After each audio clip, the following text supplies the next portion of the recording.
Welcome to Cat the Minion YouTube channel. This is going to be a Twin Flame Pick-a-Pile reading. I have done both this Twin Flame and Karmic reading that I've done before, and I've done Pick-a-Piles before, but I've not done them together. So each reading would normally have 60 cards in it, but I've swapped out the charms for cards in two of the piles here. So the choices that you have is a pile with charms, Work Your Light Oracle, Lover's Oracle, the Wild Unknown Tarot, and then my phrase deck that I made. The second choice is Syrian Starseed, Gilded Reverie Lenormand, Morgan Greer, Twin Flame Pinnacle deck. So these are just labeled DM and DF. It's mostly just court cards and 9s and 10s. And then the Mini Rider-Waite. So that's the second choice. The third choice is Charms, the music deck that I made for myself, the Thoth deck, the Dreams of Gaia Tarot, and a combination of Tim Burton playing cards and historical fashion playing cards. So that's what's in this pile. Okay, so we're going to call this sort of more of a roses pile, more of a star pile, and more of a volcano kind of a pile in terms of energies. So I feel like what I was going to do was a pick-a-pile reading with a Twin Flame reading, Yin-Yang relationship reading, and a Lenormand reading. And when I went to sit down to do the tarot, I was like, I have to separate them out. So apparently I'm going to be doing 3 pick-a-pile readings. And then eventually, actually, the astrology readings I was going to do before December. So, again, 3 different Twin Flame readings. This is my grid that involves the karmic energy. So it could be another person, whether it's with the masculine or the feminine, you'll know. And then everybody has masculine and feminine energy, and even in asexual or same-sex relationships, there is usually someone who is holding more masculine energy than feminine energy, if not on a regular basis, at least during the time that you're viewing the reading. And then just to get it in before the end of the reading, because people probably shut it off, I just want to highlight my sign here. My link tree is Cat the Minion, so all of this stuff will be linked below. If you're going to get your own reading, you can email me, thecatcameback@camp@gmail.com, or check out the list of readings and their prices in the description box of my infomercial video, which is going to be linked below this. I have stuff on Etsy with a coupon code, and the coupon should pop up on the top of the screen if you go through the Linktree link. So that's linktr.ee/cattheminion. I've got actual art items on Etsy, merchant prints on Cafe Press and DeviantArt. I've got coloring books and a dark poetry book on Amazon, and some other stuff floating around. If you want to help keep my channel running, you can donate. That's paypal.me/cattheminion. I also have Cash App and Venmo. Again, all of those links, including Instagram, Facebook, and Twitter, are in my link tree. Some of the things that I have on Etsy and some of my prints on DeviantArt, when I get income from those, I'm going to be donating portions to charity, so check those out. Hoping to eventually donate to charity on everything that I'm selling, and as I can afford it, the percentages will get higher. I think that's everything. So again, so you got Roses pile, Star pile, and Volcano pile. And let's get into it. So I have these shuffled out, but I'm going to lay them out on camera.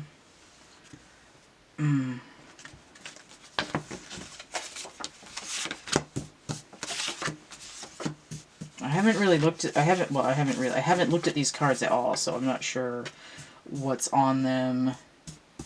And I'm going to check to make sure, this is not going to work this way. I'm going to check to make sure everything is in the screen.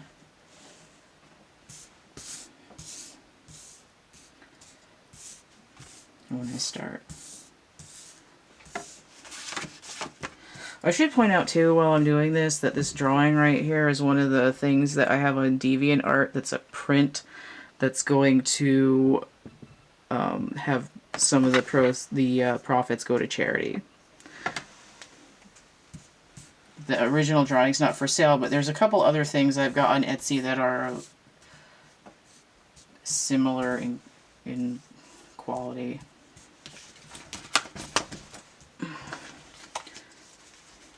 Let's get Rubik's Cube. Oh, some of these going sideways.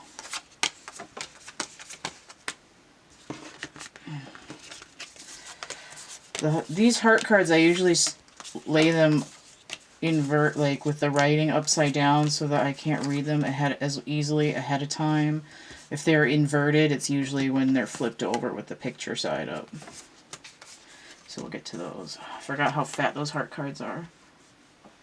I haven't done a lot of tarot like most of this month because I had some stuff going on with the cat and my medical paperwork and my car, which I no longer have, and household stuff. So it's been, I've been, what's that? I don't think that goes over here. Nothing there. Okay. I don't like that. I think this does go with the watch. I'm going to leave it there. Okay. I'm not going to mess with it anymore. Okay. My hair everywhere. Okay. So the way that this Twin Flame and Karmic reading works... Check my focus here. That's about as good as it's going to get. This pile is the feminine. This pile is the masculine, and this is the karmic. So this could be a person or a behavior or a thing. And I'm reading it as if it's a person and it's from their perspective. But is this sort of thing where it could take on like an emotional content or physical object could have so much energy being focused on it that it takes on it kind of creates this little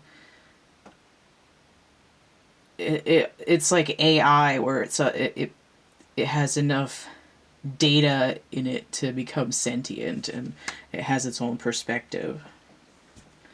So the karmic, whether it's a person, a behavior, or an object. This is the karmic, this is the feminine, this is the masculine. This is how the karmic feels towards the masculine. This is how the masculine feels towards the karmic. This is how the karmic feels towards the feminine. This is how the feminine feels towards the karmic.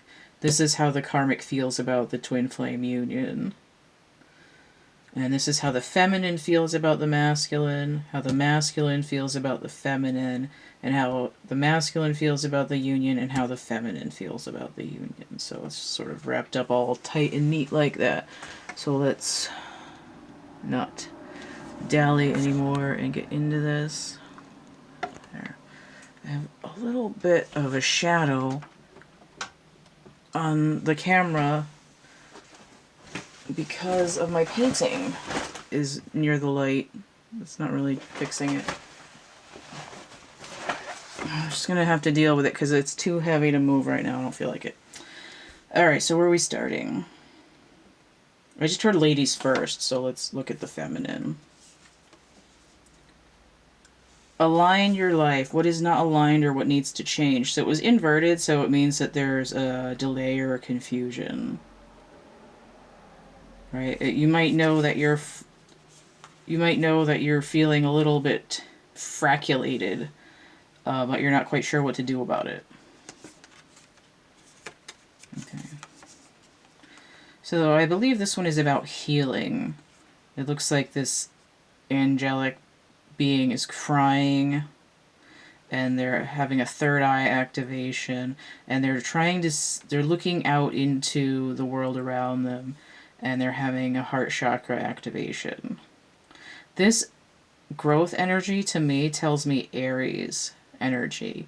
It might have, the alignment might have to do with the feminine's inner masculine energy, or feeling broken, like my bad luck mirror in dealing with masculine energies, because Aries energy is something that stays from a fixed position and sends out energy in directions like branches. Acceptance is the key to inner peace. At times we must accept things as they are. There's no point trying to change that which is beyond our control. Okay. So for the way that these two cards are coming up like this, it's telling me that the feminine is trying to glue themselves back together, not through kind of accepting that their energy is dissipated, but trying to force maybe the masculine energy to stop pulling them apart instead of calling back their own energy. There's a slight difference there. Right? I choose my growth. You don't get to pull the leaves off my tree every day. Perhaps. So we have the moon.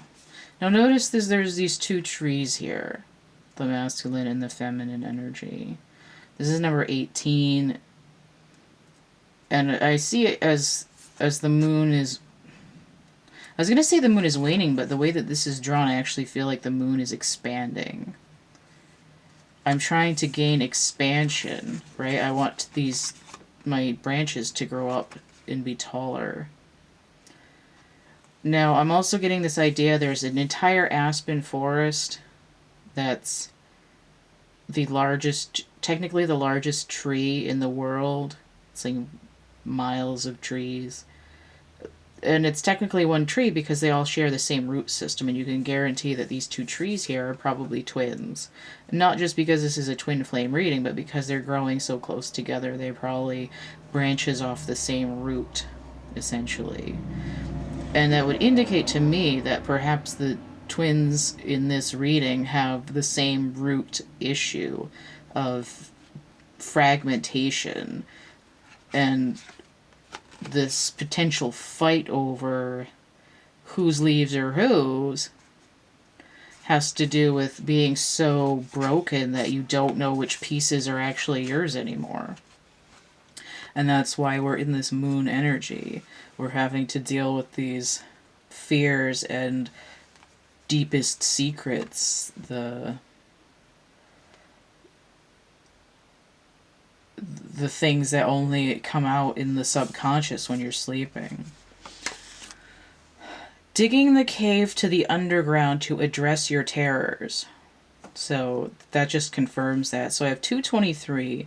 So that's 11 twice, universal timing and twin flame number, plus 3, the Empress number. That's the nurturing, also grounding and balance. When I see 2 and 3 together, that tells me Hierophant energy, which could be the twins really want to be together.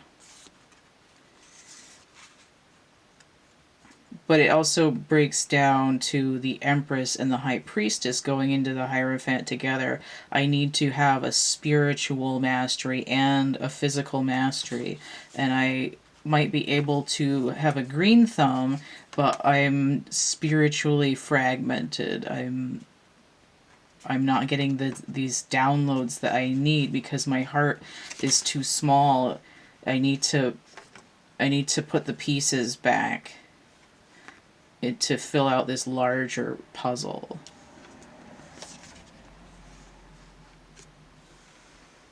And then the total here is 7, which is the Chariot, which is the masculine and the feminine energy together, which is also moon energy. But I'm looking at this and I see 22 times 3, it's telling me 66, which is 11, and then the Lovers. healing, and making a decision. So that's what's going on with the feminine energy. Let's look at the masculine energy. Birthing a new age. Birthing new creations, dreaming a new world into being. So he's in a sense not... I'm just saying he because it's masculine. He's not trying to grow like a plant. He's actually trying to open a portal to another dimension. He's not like, beam me up, Scotty. He's more like, I want to open the Stargate. When we see the way that a masculine energy gives birth to something is a little bit different than the way a feminine energy gives birth to it because of that womb thing. It's kind of like, it's like when Zeus gave birth to Athena, she split out of his head and jumped out of his skull, cracked his head open and came out of his skull like an idea that manifested. And she was the goddess of wisdom because of that. So I almost see this as like the dome of the cranium, and there's this rock portal that's trying to bring the idea and harness it into the world. This is actually giving me Aquarian energy. Now this is interesting because not only do we have this crown and third eye energy, but it's repeated in this indigo here. But there's also this idea of the masculine and the feminine trees, like was here in the moon card. And their journey into this higher realm is that they're still next to each other. And it does look like a little bit like they can't tell whose leaves are whose here. Wait, don't rush into it. Allow nature to take its course. Okay. And it's like you can't... It is kind of like giving birth to a person in that there's a certain time delay. You can't just mix the two parts of the epoxy together and have it become solid right away. You have to wait for it to cure. You have to wait for it to gestate, and this is what's happening here. And this idea of allow nature to take its course, right? We have the stars here, and when you're doing astronomy, you're plotting the course of the stars. There's an element of allowing things to ratchet into the right place. And the way that it acts like cogs on a wheel is very similar to this heart here. It's like puzzle pieces that are all the same shape but different sizes that lock in together, whereas the wheel is a bunch of wheels within another wheel.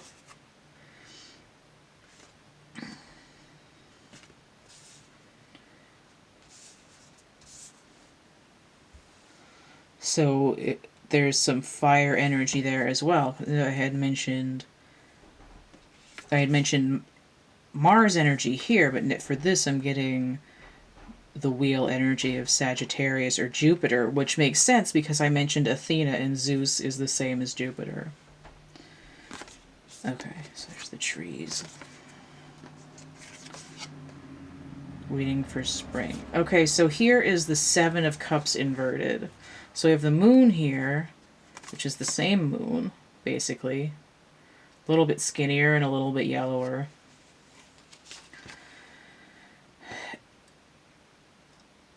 And it's the Seven of Cups inverted. And this one is, I'm seeing the light, I'm going into the light. And the cup is doing the same thing that this figure is doing here with the stars. I'm dumping out all this garbage that I don't need, but I have two pillars of inverted cups here, which are making the same shape as these trees here. We have this huge burden that's being overcome, and we see this mist of the dawn coming over.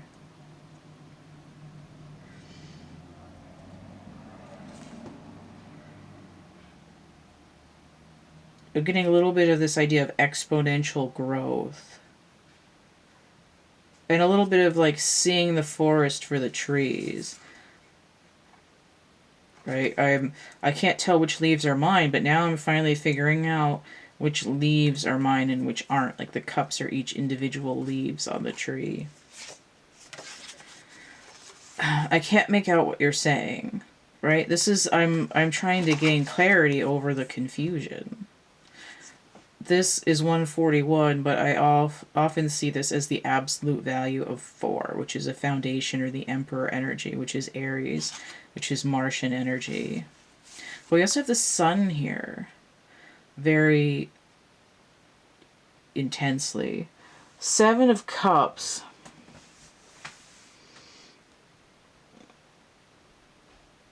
Okay.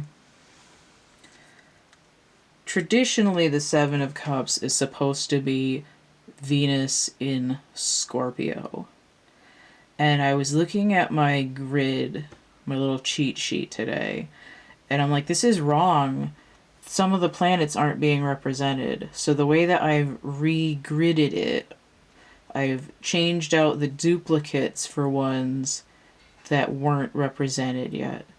And when I did that, I made the 7 of Cups Uranus in Scorpio. So that I have more Aquarian energy, and I have that a death energy. I need to go down into the depths. So there's this idea of a darkness with the moon.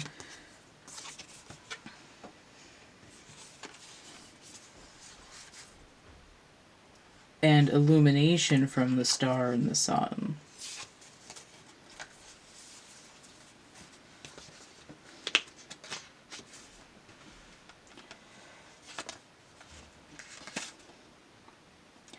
The way that I'm seeing this, it's like the feminine energy knows that she needs to regroup. And the masculine energy is, I'm not sure what I'm doing yet. I want to jump ahead to the solution. So there's a little bit of, I think, avoidance of putting your hands over your ears and saying, la la la, I can't hear you. Because I'm only focusing on my search for the Holy Grail. I don't want to have to discern every single little leaf while I wait for things to align. So they're mirroring, but there's an aspect of impatience while the feminine is feeling the brunt of fragmentation. So looking at the karmic here,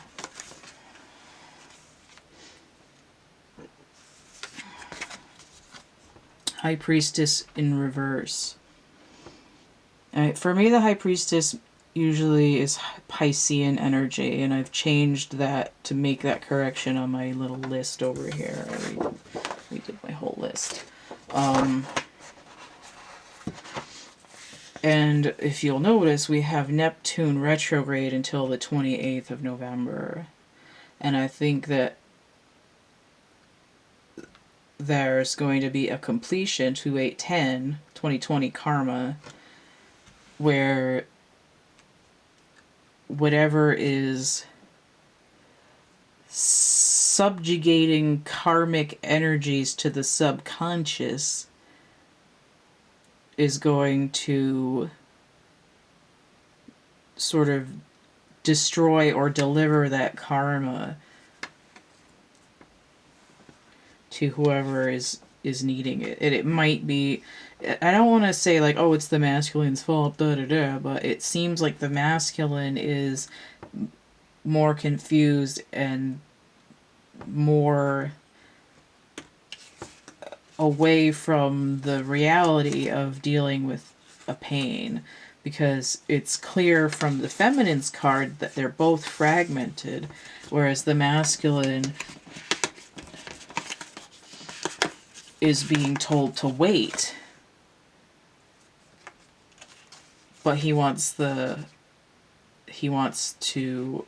get hold of that cup.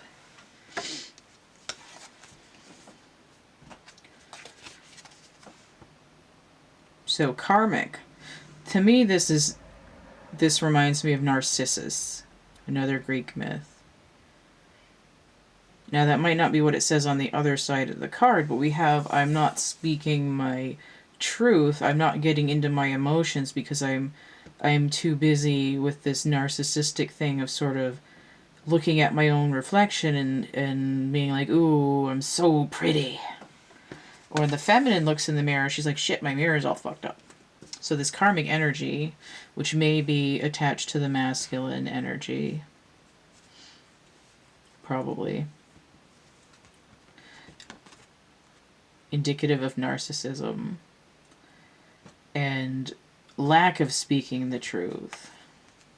Emotions are a natural and necessary part of life, but they can also distort your perception and cloud your vision.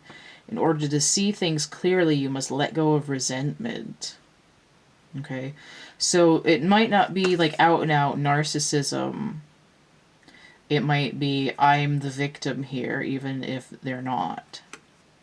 So the feminine's distorted vision is coming from fragmentation. The masculine's distorted vision is coming from basically the ripples. It's like all the other cups being dumped out at once and distorting the image. So they may be fragmented, but with all that water pouring out at once, the image looks whole, even if it's not.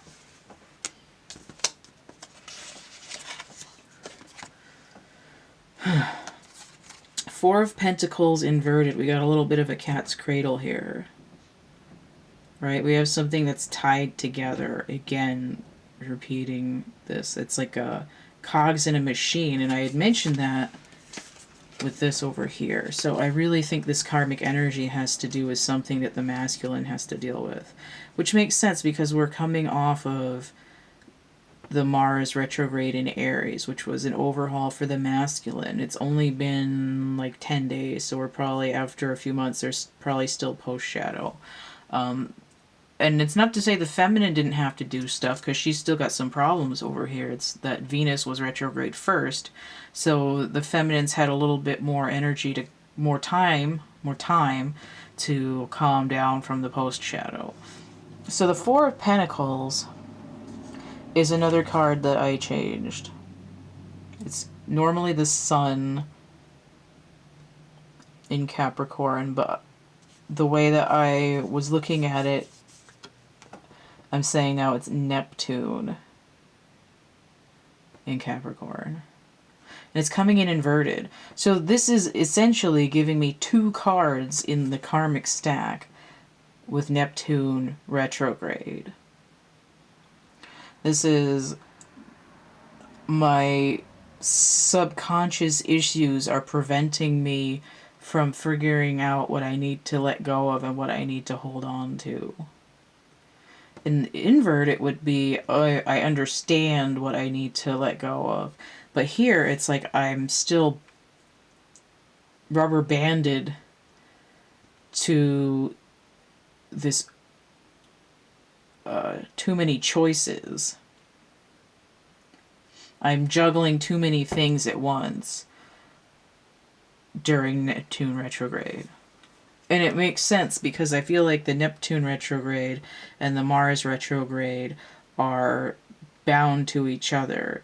And it would make sense that the masculine energy is still not sure what they're doing when this other similar energy is still retrograde. Oh yes, most definitely. 15. So now we have 15, which is devil energy. We have 3 planets in Capricorn. And as we stand, 2 of them are going to be moving in December. I've heard. I haven't looked it up like specifically. So 2 of the planets are moving in December, and it's like they're like creaking on their chains because they're getting ready to break their moors in the harbor. Okay.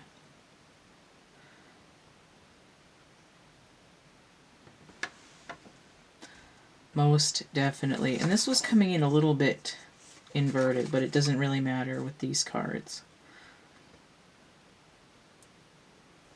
Aspecting Saturn. Oh, okay, because we had this Capricorn energy here. It's like, I'm definitely ready to make a decision, but I'm still bound, which is also devil energy. Like, I've super glued it to my hands and I can't put it down yet. So the cups, I have tea. The true tea here. The gossip. Right? Karmic energy can be very much gossip. And then we have a hat here. To me, this is travel. And I think, again, those planets are getting their riding hat on and they're ready to get going.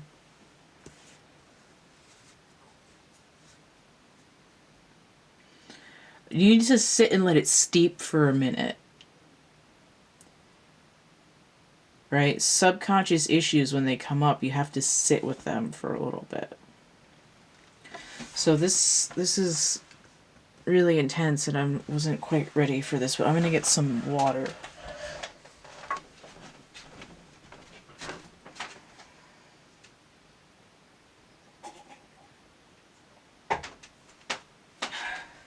This is going to be a really long video if I've got 3 of these coming through, but I'm just doing what I'm told here. Okay, where am I going?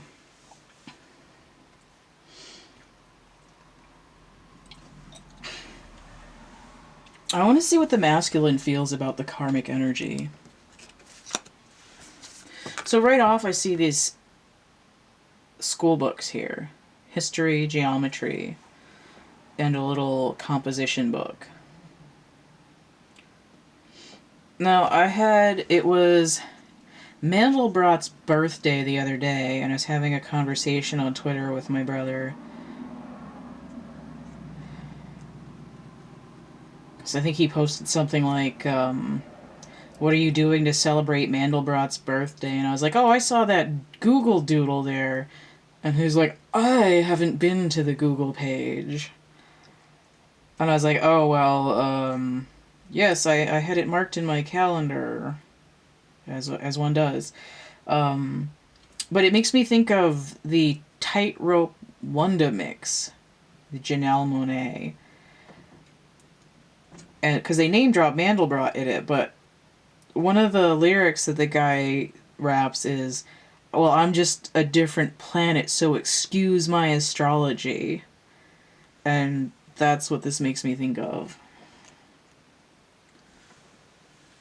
But it's something that's been going on for a long time, a karmic situation that hasn't been learned. And when I see these books here, I see the masculine really does want to move on, right? He wants that upright cup. And he's saying, like, please, like I want to learn my lesson this time. But he's still kind of avoiding it, right? He still needs that study session before the exam. He's got to cram.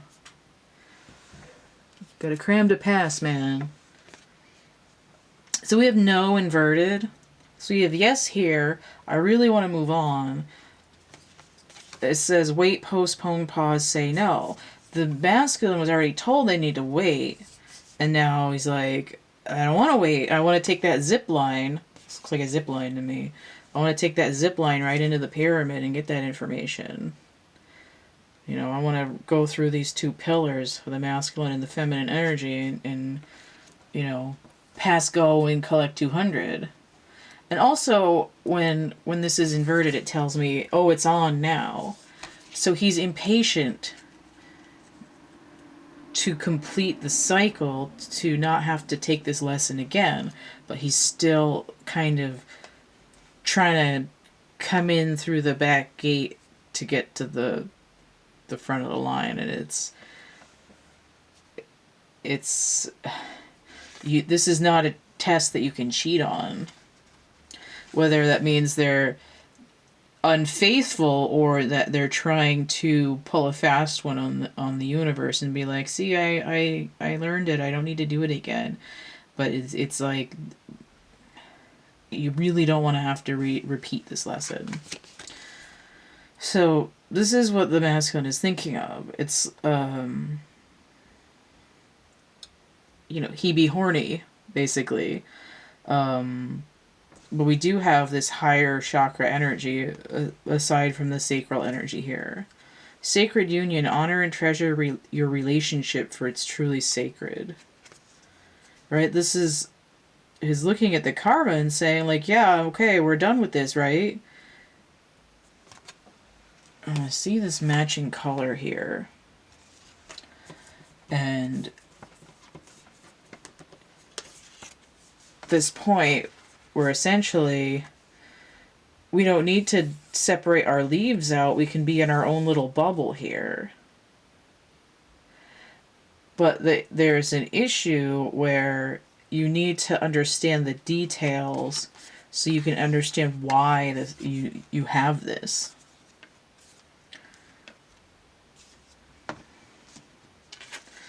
He's facing down the karmic. I want the sacred union. Like I'm turning on my computer to do this test. 10 of Wands, inverted.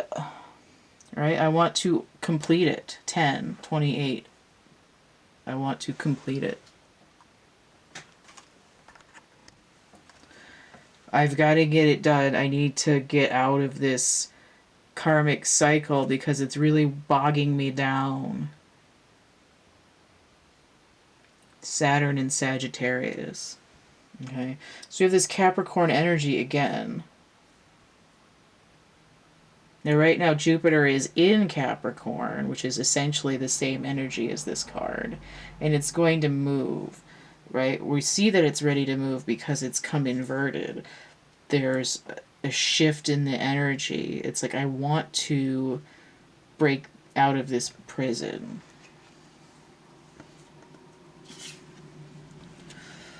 I want to achieve the wisdom of breaking through, getting it through my head.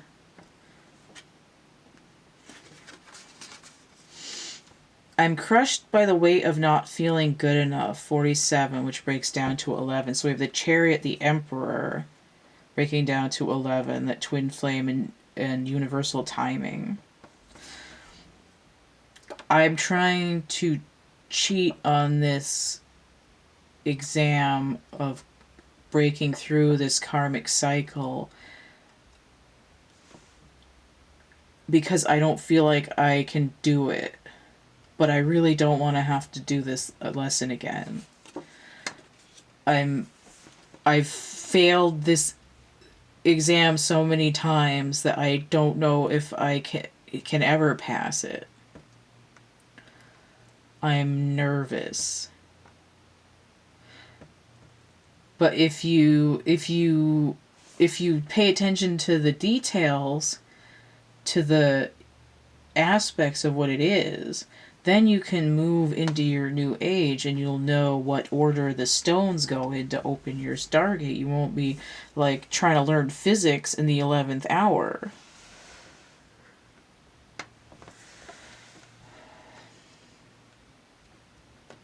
So the masculine trying to pull a fast one on the universe to get where he wants to be because he's afraid that he doesn't have what it takes to overcome the karma without that sort of magician snap.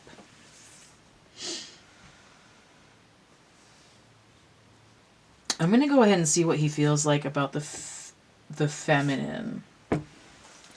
So I have a penguin here. There's no yellow on it because these are black and white, but it could be an emperor penguin, but we're going to say that it's not. A lot of the time for me, the penguin means something's cold. But what's interesting is that while the penguin cannot fly, and it's kind of chonky on land, it can swim very well unless a seal jumps up and has a snack. A little bite-sized treats for sharks and orcas. But what's interesting is that there's an air elemental that can dive in the water. And we'll see what else happens with this.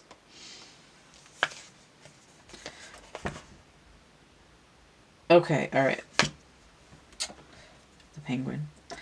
I was going to say, for this sort of... the masculine's afraid he can't pass this karmic test, which is basically to overcome the karma. I rewatched, I think it was last night. Maybe it was 2 nights ago. Yeah, I think it was 2 nights ago. I rewatched this movie called The Rainmaker. It's 1997. I'd forgotten I'd even seen it. It had Matt Damon and Danny DeVito and some other people in it who aren't critical to what I'm saying right now. So Matt Damon's like a newbie lawyer, and Danny DeVito is his associate who failed the bar exam 6 times, and he's like, yeah, I don't think I'm going to try to take it again. Even though he couldn't be like a real lawyer because he couldn't pass the bar. And I didn't say that because I was like, okay, that's not that relevant. But when I see the penguin, and I was ready to get to this card, I was like, Danny DeVito was the penguin. What does that mean? It's the representation of, I don't think I can pass that test. I'm frozen with anxiety. Now the penguin was Oswald Cobblepot was not he was a villain. You know, he was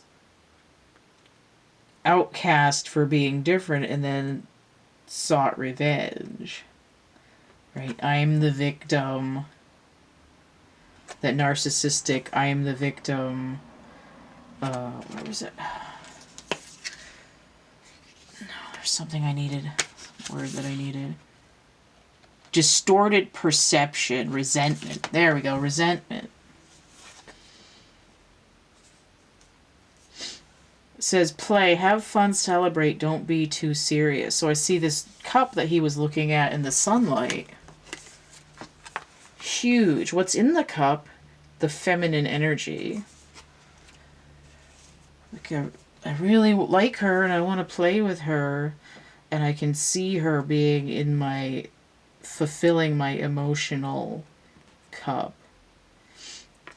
I'm still kind of frozen in my resentment. I want to let that emotional water flow and have that connection. I don't know what to do. How do I society? Alright. So we have this sort of bleak winter wonderland here where the penguin goes. We have this yin-yang symbol, right? With the masculine and feminine to be together.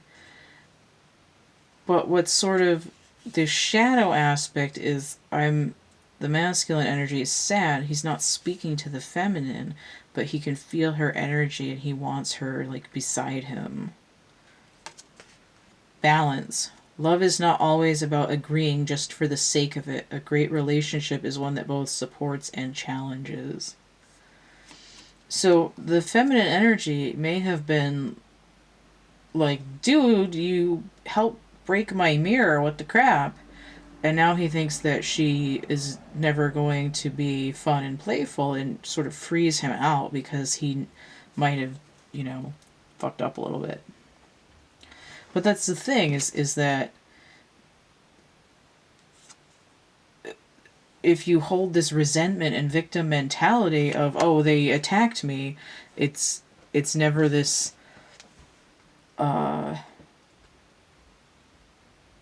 there's sort of a lack of responsibility, right? I wasn't studying for the test and now I'm screwed. You know, I spent too much time dicking around and now I need to, I really ought to pass that bar exam.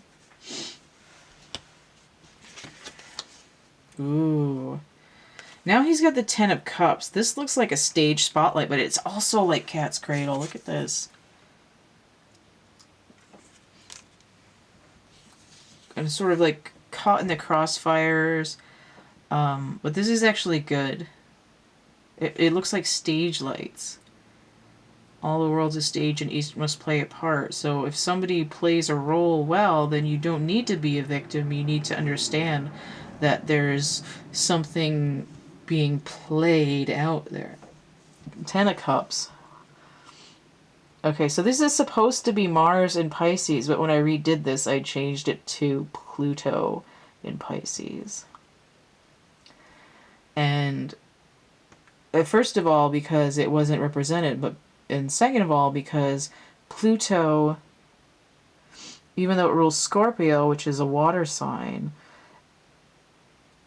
judgment is a fire element, but it's ruled by Pluto. And we have something that's traditionally fire, Mars. To me, this is a judgment of some sort. A completion tied to judgment, tied to karma, right? I need to resolve karma so I can have this multi-dimensional illumination with the feminine energy. Also balance, because it's balanced.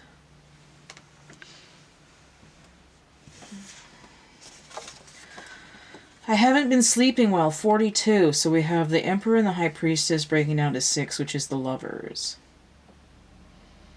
Alright.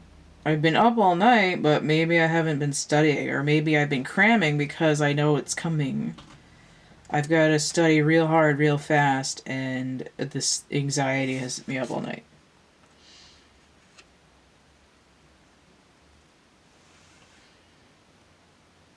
I can't sleep without you. I'm used to you being next to me, even if we're flapping at each other's hands, because there's too much overlap. I haven't been sleeping well. Where is my... You know, where's my...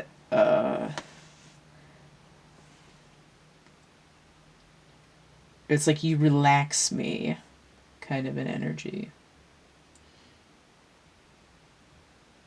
You are my herbal tea. My sleepy time tea. Alright, so I want to see how... I want to see how the feminine feels about the masculine next. Oh, there's this charm on here. It's the egg. I'm waiting for him to break out. And I was getting this I want to break free energy over here. Normally my 8 of Swords, but I haven't seen that yet. But I see the egg. A little bit of a fool energy, right? I'm waiting for, like, I want him to take that leap. I can't give birth to him. He has to come out of his own shell. He has to give birth to himself into this new wisdom that he's going to learn by completing his karmic cycle. So you have protection, call back your power, cut the cord, soul retrieval. Right? I'm fragmented. You broke my mirror a little bit. I'm breaking free by pulling within. I can't help you do this. You have to do it on your own or you're not going to be able to get out of this karmic loop. Right? This is the binding of the karmic loop.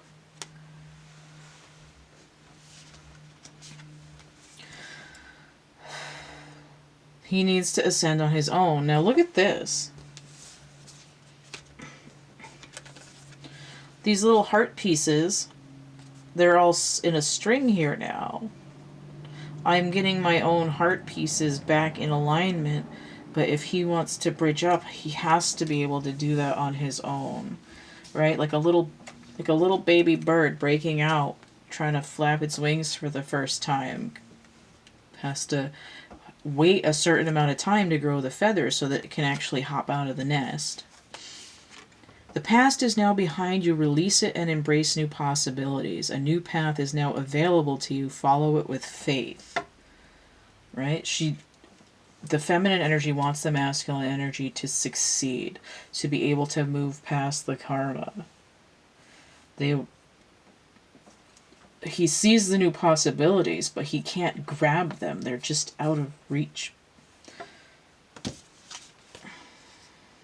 Ah, more feathers.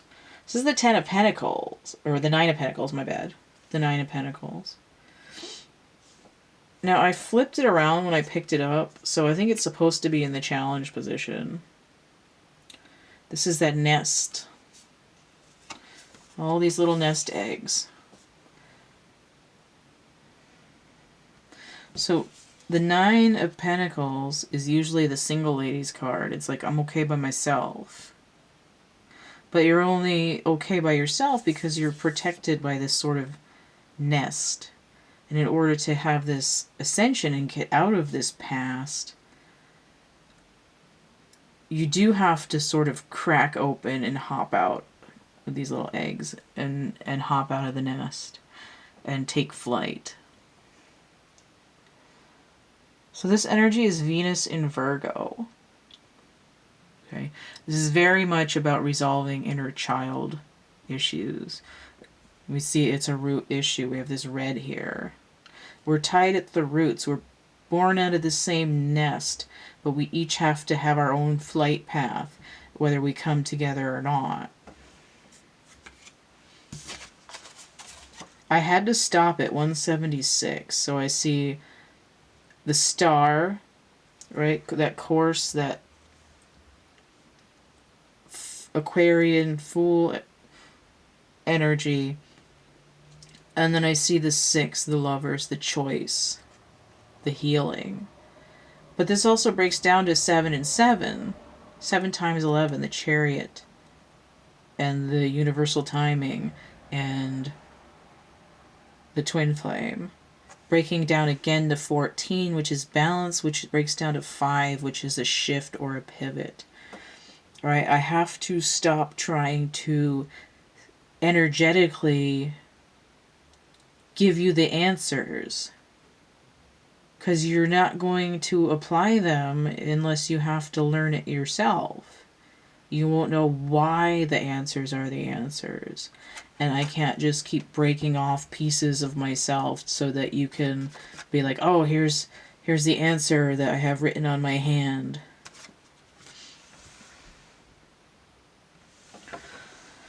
Alright, so I'm going to see how the feminine feels about the karmic.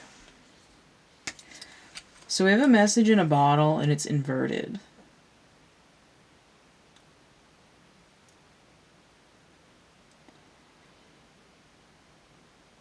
And what I'm getting with this right now is that the lesson that the karma is trying to teach here,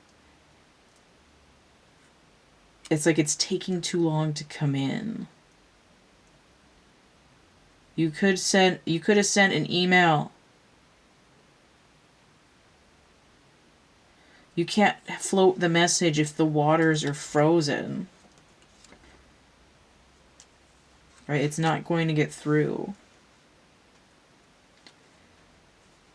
Right? Why is karma taking so long? I thought we did this karmic cycle already.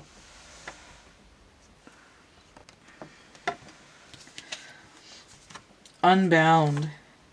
Releasing soul patterns, contracts, and past lives. Right? Again, this karma, why isn't it over? It came out inverted. What's the delay? What's the confusion? Get into this moon situation. Now notice with this card inverted, it looks a lot like this. Right, I've got this mountain here, I got the moon up here, and it's coming up inverted. It looks really similar to me. Bottle is not working to get this release information across. Okay. So I feel like the feminine wants to be close to the masculine, but she's looking away. She's looking out towards this karmic energy, and it's sort of like vines coming in to attack. The star isn't in alignment. There's this sort of interrupted texture to this, the crown and third eye attachment. Like, why does this karma keep interrupting us? So we have friendship. Nurture the bonds of friendship within your relationship, and your love life will dramatically improve. Right? If your friend was asking you for too much, you'd be like, sorry, I can't. But if your lover asks you for too much and you're like, okay, well, I love you, so I'm going to let you have all of my energy and everything, it'll keep fragmenting, because you're not setting up any boundaries. Father of Wands. So I'm not sure if that's supposed to be up or down, so I'm going to say it's in a challenge position. This is the King of Fire. Right? Now, the King of Wands is sort of like, is supposed to be like the husband material.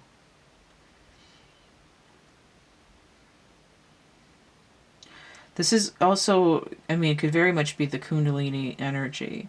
But I see this lightning strike here, and it's those lower chakra energies. The root, we're striking right into the root of the issue.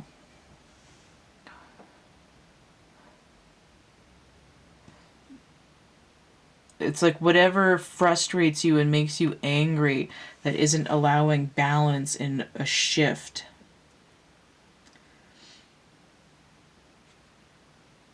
The Kundalini energy can't be released to get from the root and sacral all the way up to the crown. There's a little bit of like a butting heads energy, right? I want to be friends with you and just be chummy, and I feel like I can't hang out with you without you wanting something from me.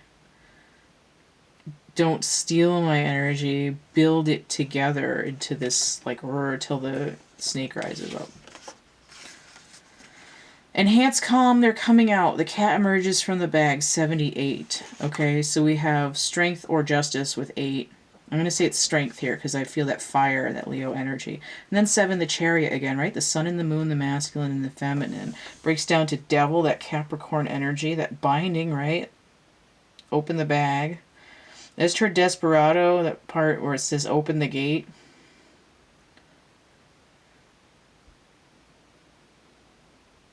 Breaks down to 6, which is the lovers, which is healing, which is the decision.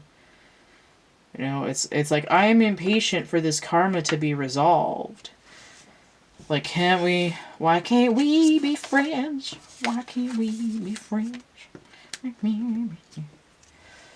Right, I'm waiting for this information, and the universe is like, give them a minute. We told them to wait. They're gonna come out of this. Right. I need another sip of water. I'm thirsty.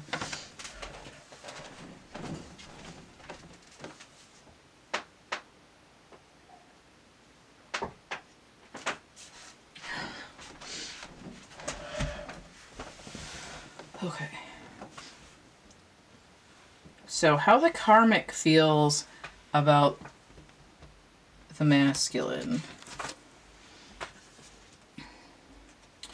The birthday cake inverted. It's like you can't have your cake and eat it too.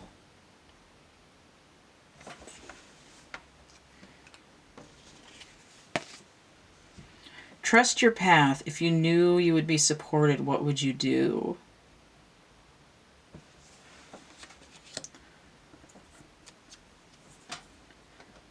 Okay, so I just heard No Sugar / New Mother Nature by the Guess Who, which is part of my music deck. I believe it's the Queen of Pentacles.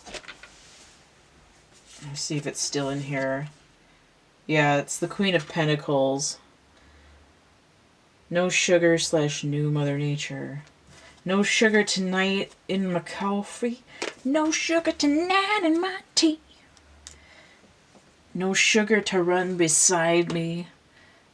No sugar to walk with me. I think that's the lyric. So when I see the cake inverted, I also get that energy as well. So what is the Queen of Pentacles? What does she bring? Of course, Sagittarius and Capricorn, which we've seen already. So I really feel like Jupiter is the planet that's most trying to break out. I think that's one of the ones that's going to be shifting into Aquarius, which makes sense because we're getting a lot of Aquarian energy in this reading as well. But I'm not 100% on that. What's this? Again, masculine and feminine energy is really trying to communicate with each other. This is really similar to this picture. But they're not looking away from each other. It's like, don't look at them. Just talk to me. Let there be closeness between you, but always give each other space. Love never claims. It simply allows and gives. Okay.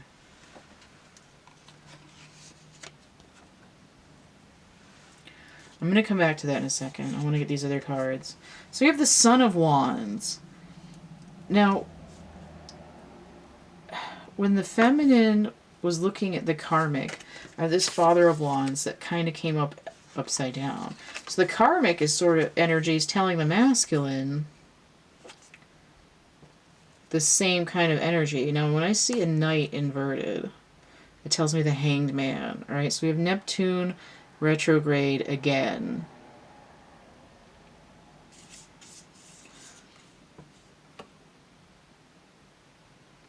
Very phallic. It's like you need to start growing this Kundalini energy by connecting with the other person without expecting them to do the whole thing for you, right? You need to put your own energy up this chakra pipeline. You have to put in half the effort. You know, it's like you have to have enough trust in your own, in where you want to be, to actually put the effort into that. You have to, if you want the sweetness, the sugar, like the lend me, like, pour some sugar on me, that's very sexual. And then in Outkast song Hey Ya, it's like, lend me some sugar, I am your neighbor.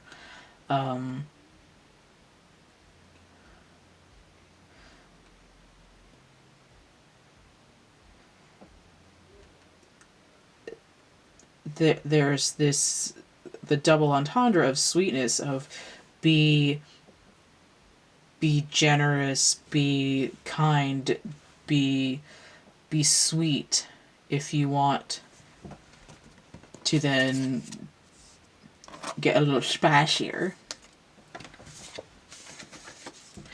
Would you literally die if you stopped following the societal program, comparing yourself to others? So 161. This could also be the absolute value of 6, which is the Lovers. But 161, I see a 6 dropped in between the 11, so that's very much the Lovers in universal timing. Breaking down to 8, which is Strength, which is the sun, the illumination. But it could also be Justice, which is that balance. Okay. Society tells you you're not supposed to go after and just be open and loving and equal with the feminine energy. But the karmic is saying you're not going to pass this test if you don't. Stop worrying about what everyone else thinks about you. Stop worrying about what everyone thinks about the connection. It's none of their fucking business. Like, would you literally die if you stopped following the societal program? Would you die if you stopped listening to your friends tell you to go the other way?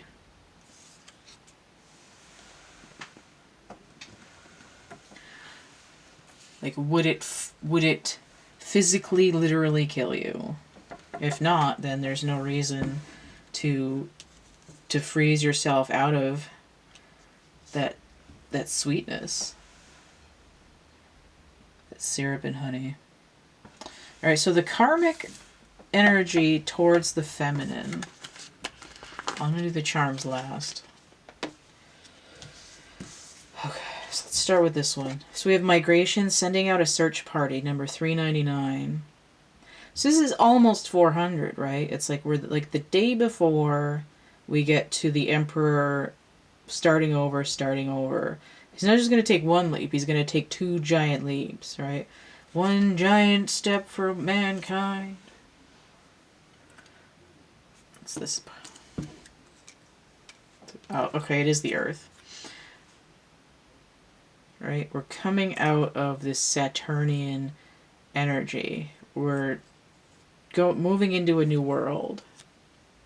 Which is interesting because I think Jurassic Park was 399 pages and the sequel was The New World. Ooh. Ooh.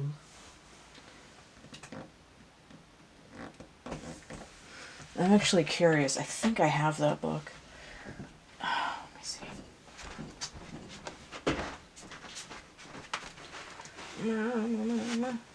I do have it.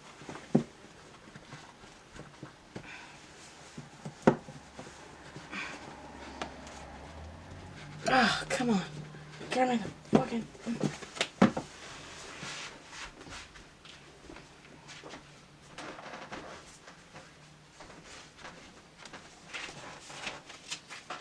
Yeah, it is 399 pages. I was right.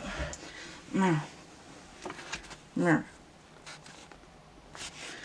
what does it say on here?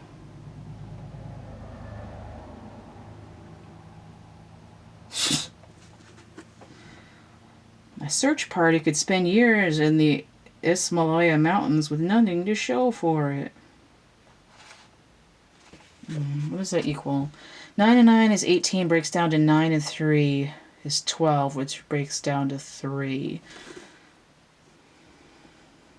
18 and 3 is 21. Yeah. In the world. Oh my god, what the fuck? Page 21. It's on page 21.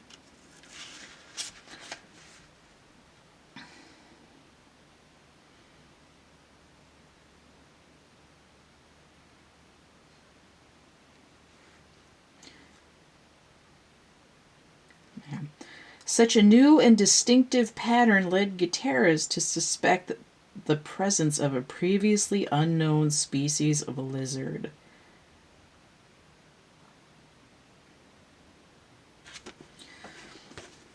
Now, I mean, they're talking about basically about the dinosaurs in there, but just consider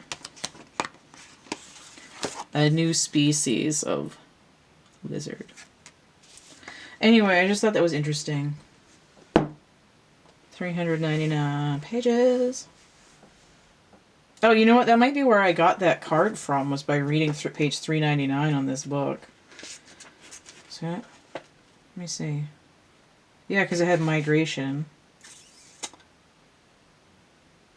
Yeah, that's actually where I got this card from. From Jurassic Park. Okay. So you have 16 tons. 16-ton weight. The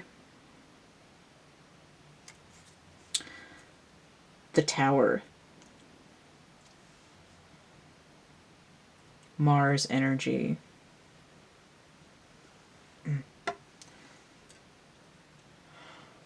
What's this?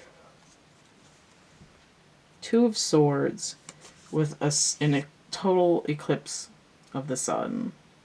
Right, we have a portal. 2 of Swords. The moon in Libra.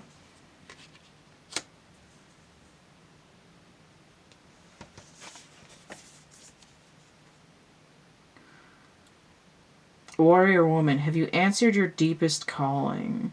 Holding a sword as well. Now, the Two of Swords is the low vibration of the High Priestess.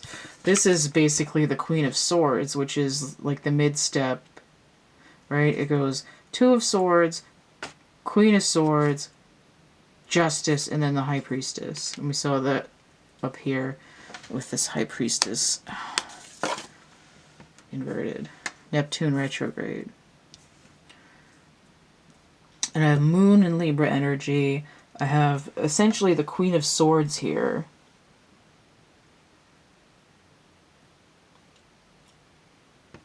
Virgo and Libra.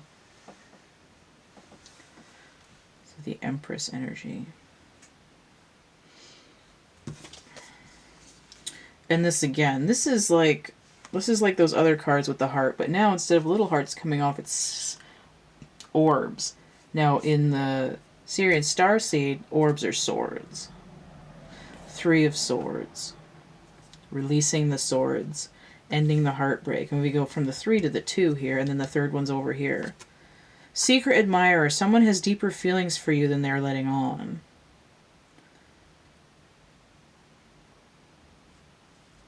I'm sending out a search party for my feelings because the tower's coming down. We're entering into a new world here. And we have this eclipse energy.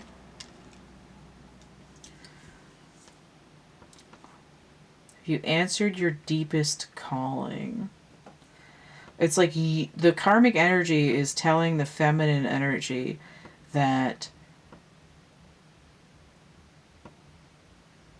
the feminine can level up in her own truth and her own emotional healing, but that if the feminine energy doesn't know already, the masculine energy is under this tower where he's being forced to sort of trial by fire to go through this portal, especially coming in to the 28th. It's like he's not telling you. So keep working on your own wound healing. Hold on to the truth of your own heart. Because he's going to get a wake-up call and a kick in the pants to go through this portal.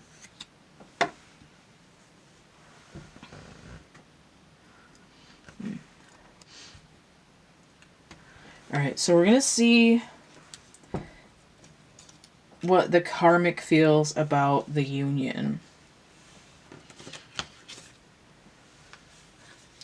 And in this reading, the karmic energy is more like the universe as a professor in a class. Like, whatever your higher self, your angelic guide, whoever, like, your cosmic parent, the nest master, the bar association. They're setting the bar a little bit higher. Sisterhood of the Rose. Beauty and devotion, priestess, mystic, and teacher. So this is coming in inverted. Now what I just said, this is essentially what's going on here, right? It's saying sisterhood because there's a maternal energy, right? The creator of the nest. The mother.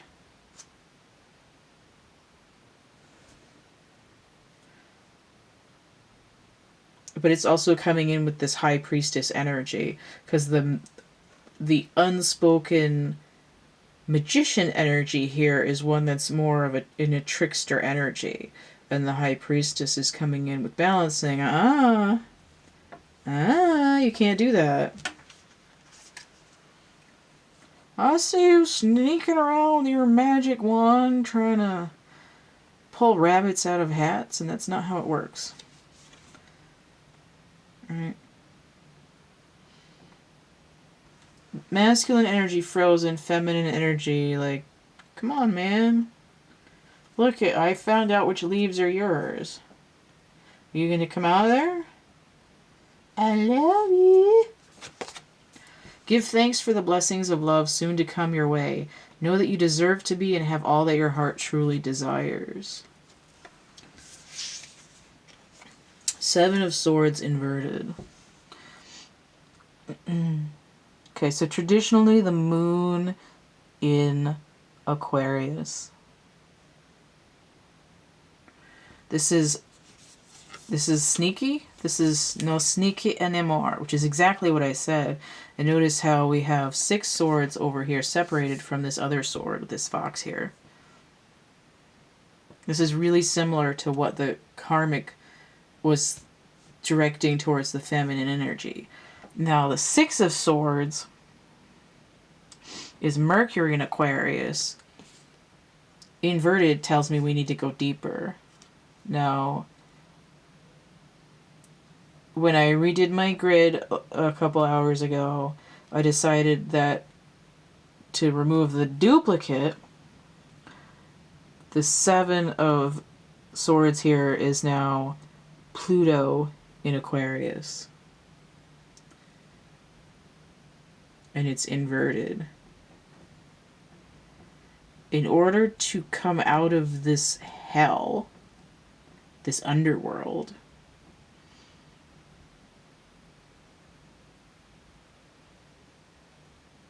a new way of communicating is required. A new perception, a new perspective is required. Right? We're no longer going to be mired in trickster energy. We're no longer going to be stealing like a thief in the night. We're no longer going to be stabbing all these swords into the mirror and fragmenting it. We're no longer going to be distorting the pattern.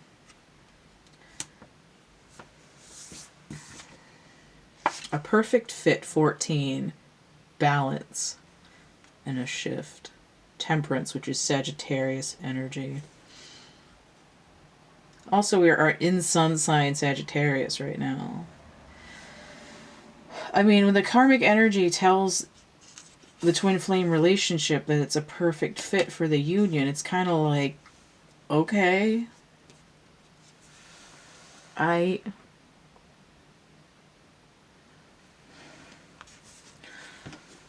this union has been genetically engineered out of material left over from your past lives. Okay, so let's see what the feminine is feeling about the union. Now, right away, I can see that I have the crystal ball inverted here. Right? I haven't been able to see what's coming. It hasn't been crystal clear for me. I have been confused. And it has not been peaceful. It has been very acid. There's been a lot of strife and struggle. Right? It feels like we've been at war, and I couldn't figure out why. The ever unfolding rose cracked open. It's happening for you, not to you. Okay. So the feminine energy picking up on this sisterhood of the rose, right? I know I'm supposed to be learning something, but what the crap, man? No, I'm going to pull this card next because I know what it is. It's 37. So we see breaks down to 10, which is completion. We have the Empress number and the Chariot number. Right, we're completing a movement in which nurturing has been hard to overcome. We're moving on to the next cycle now. I see 18 and 4, right? So I have the Moon and the Emperor.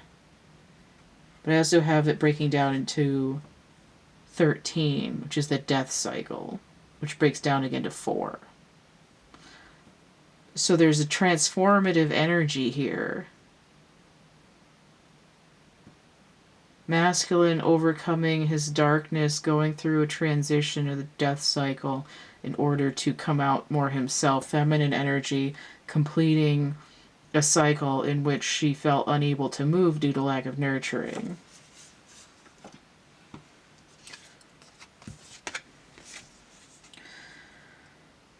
Nine of Wands. Look at this. This is a staircase. And again, going up to this moon energy.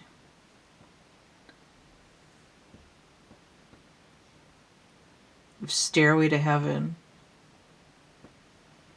Nine of Wands. The moon in Sagittarius. So we have a full moon on the 30th coming in on the heels of that Neptune going direct. My battery's dying. Alright. So the moon not full on the 30th.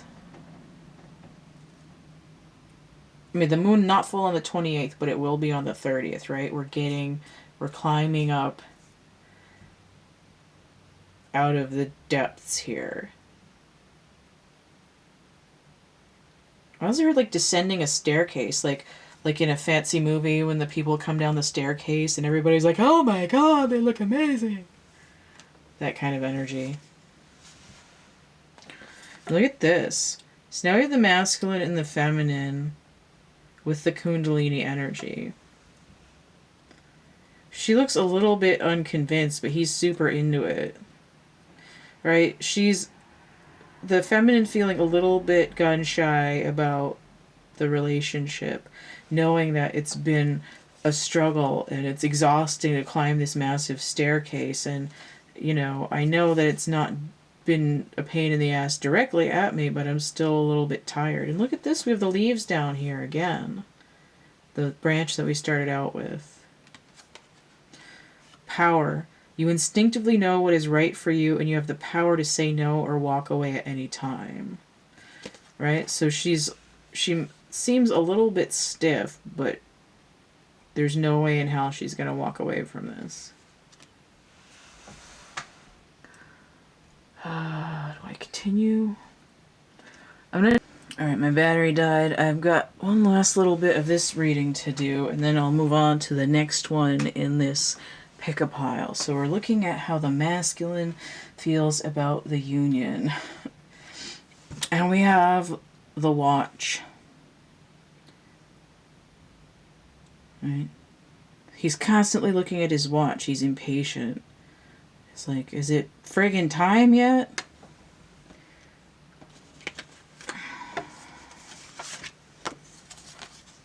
Periodically check the ties that bind you to others. Balance, positive or negative, or distortion. So we have 54. So I have the Emperor number, I have the Hierophant number, and it breaks down to the Hermit number. Alright.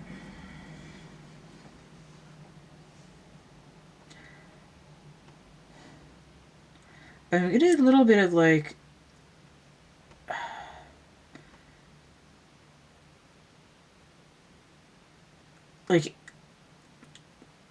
are you still there? These little things down here are options, right? It's like I've been like, is this really what I want? Is this really good for me? Part of the reason that he's not been sort of forthcoming with his energies is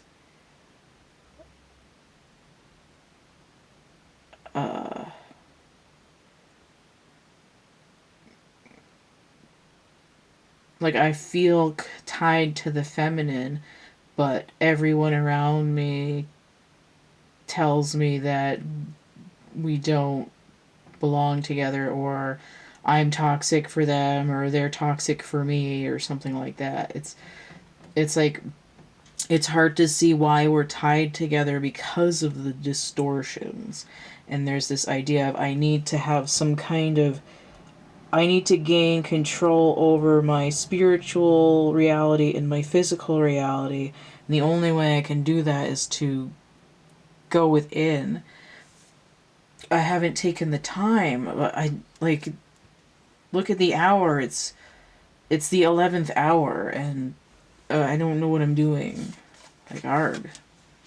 The Great Gathering. It's all coming together. Intuitive hits Soul Tribe.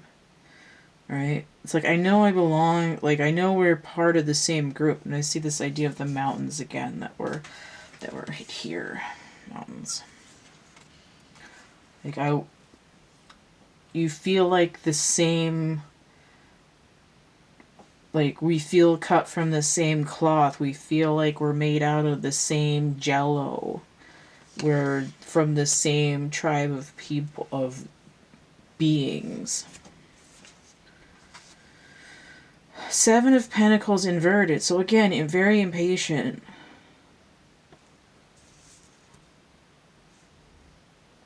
And of course we have Saturn in Taurus. We get I'm getting a little bit of like overindulgence as well.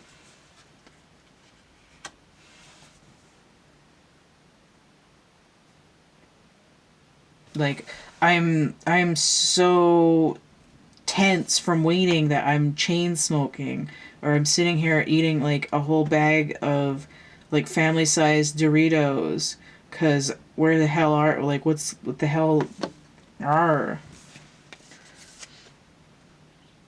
you know, I'm grinding my teeth at night because I can't sleep, and I have tense nervous energy because I feel this bond, but I can't bring it in.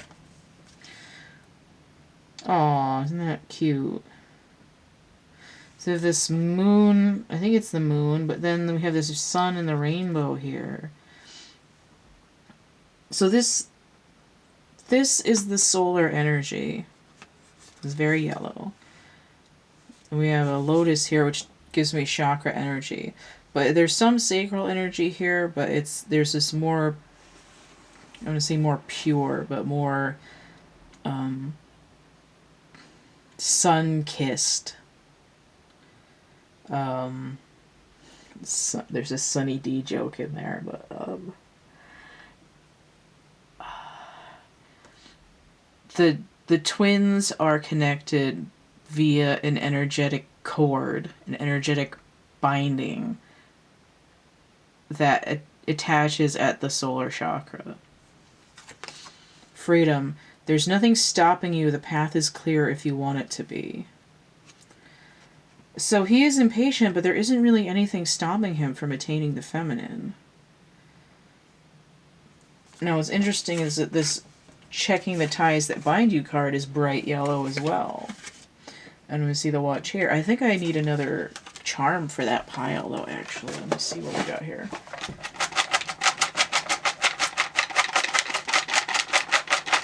Okay. So we have the sunglasses that came out inverted, right? I don't want to see the sun. I want to see the sun blotted out from the skies. I want to paint it black. But they're coming in inverted, right? It's like I'm taking off my blinders and I'm going to look directly into the light. I'm going to see all the details that I've been ignoring for the watch for far too long. Like, what time is it? I'm so impatient. Well, if you're impatient, then go. There isn't really anything stopping you. And the karmic energy is sort of holding this masculine energy to task. Alright, so this is pile 1. Really long. And I'll come back in a second with the second pile. Alright, so on this second pile here, this is the star pile. So we have the karmic, the masculine, and the feminine. This is how the karmic feels about the masculine. how the karmic feels about the feminine, how the karmic feels about the union. This is how the feminine feels about the karmic, how the feminine feels about the masculine, how the feminine feels about the union. And this is how the masculine feels about the karmic, how the masculine feels about the feminine, and how the masculine feels about the union. So the karmic can be a person, it can be a thing, it can be a behavior. In the rose pile there, the first pile, the karmic was more of an energy present in the universe that was acting as sort of a teacher to the masculine and the feminine, which I don't think I've gotten before. So I'm hoping this reading won't come up with the same information. I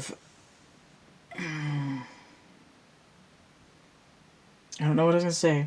I changed my little sign here for the cheat sheet for the signs and the planets and stuff, and I've made some changes to the traditional setup for the minor arcana, because I noticed there were duplicates and some planets missing, and I did not like that.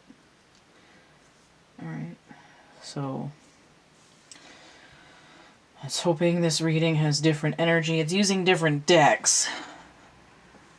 So we'll see. So let's start with the masculine. The Empress inverted. So you have a lack of balance, a lack of grounding, a lack of nurturing here perhaps. A lack of abundance. Maybe also. So the Empress is Venus energy. Ungrounded Earth energy. Queen of Swords inverted, related to feminine energy. So the way that I'm seeing this, the masculine energy is feeling like the feminine directive towards him is more like off with his head. He's experiencing the blade more than the intuitive, nurturing side of the Queen of Swords. Now what's interesting is I see the Empress and I see the Queen of Swords both inverted here. And the Queen of Swords for me is a low vibration of the High Priestess. And if the Empress and the High Priestess are together, then I have the energy of the Hierophant. So we're ungrounded and feeling attacked both materialistically and spiritually with the masculine energy. So you have the Sun inverted. Right, Leo energy. So 19, which breaks down to 10. No, 10 is a number of completion, but it's also the wheel. And I see Sun inverted as a moon energy. I see there is an injustice. The masculine's feeling weak. And he's sort of in the dark. He has to do a dark night of the soul kind of situation. And also getting like all work and no play makes Jack a dull boy. So you have 7. So here we have the snake. Now I said I was getting strength-ish weakness. This 8 to me is like strength. But this snake card, the loop cannot be completed. The circuit is broken. The energy isn't flowing right. We have Queen of Wands energy here. The snake is coming in is more like a backstabber kind of energy. Alright, I see Queen of Wands here. I want to feel the sun with the queen, but I feel like she's stabbing me with the sword. I see my feminine energy as attacking me. I was going to say undermining, but the word gossip came to mind. Sort of like going behind my back, talking shit.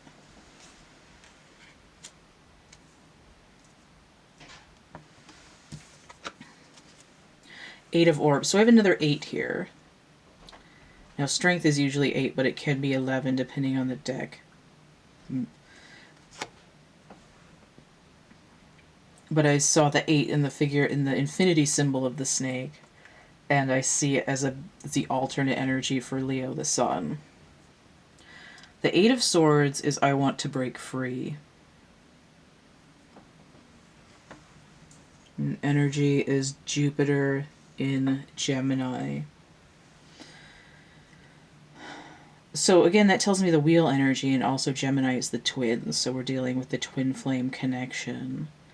I'm trapped in a mental prison regarding this. Like, I don't know if I can trust you. So look, I mean, the way that that's coming out to me, it would seem that the karmic energy might be more tied to the feminine, but it depends on what the perception is. So let's see what the feminine is sitting in for this reading. The King of Pentacles inverted. Wow. I mean, to me, this is pairing with the Empress. The Empress was wearing a lot of yellow. So the King of Pentacles. This is no nurturing. This is my garden isn't growing.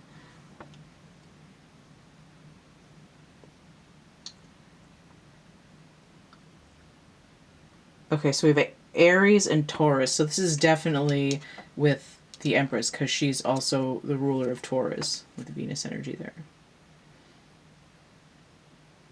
He is out of balance, the King of Pentacles. I'm just saying he because the feminine is holding this energy.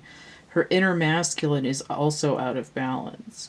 There's a shift, though, because of it breaks down to a 5. But the king can also be a 1. Right? My material world, my manifestation is out of balance. I feel unnurtured. Nothing I make is growing. There is a little bit of a twinning there. King of Cups related to the feminine energy. She's in control of her feelings, but she's not in control of what she can manifest. I'm sitting, it's like I'm sitting on a gold mine. I can't make something happen.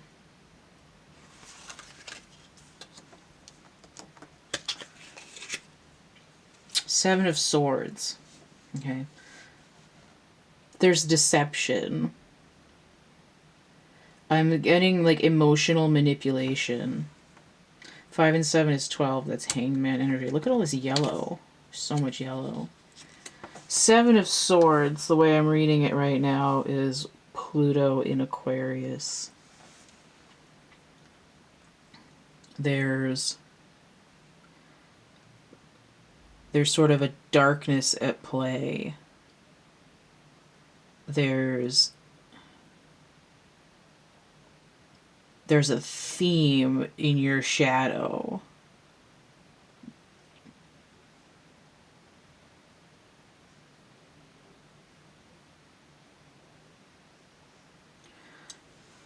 It's like a scorpion.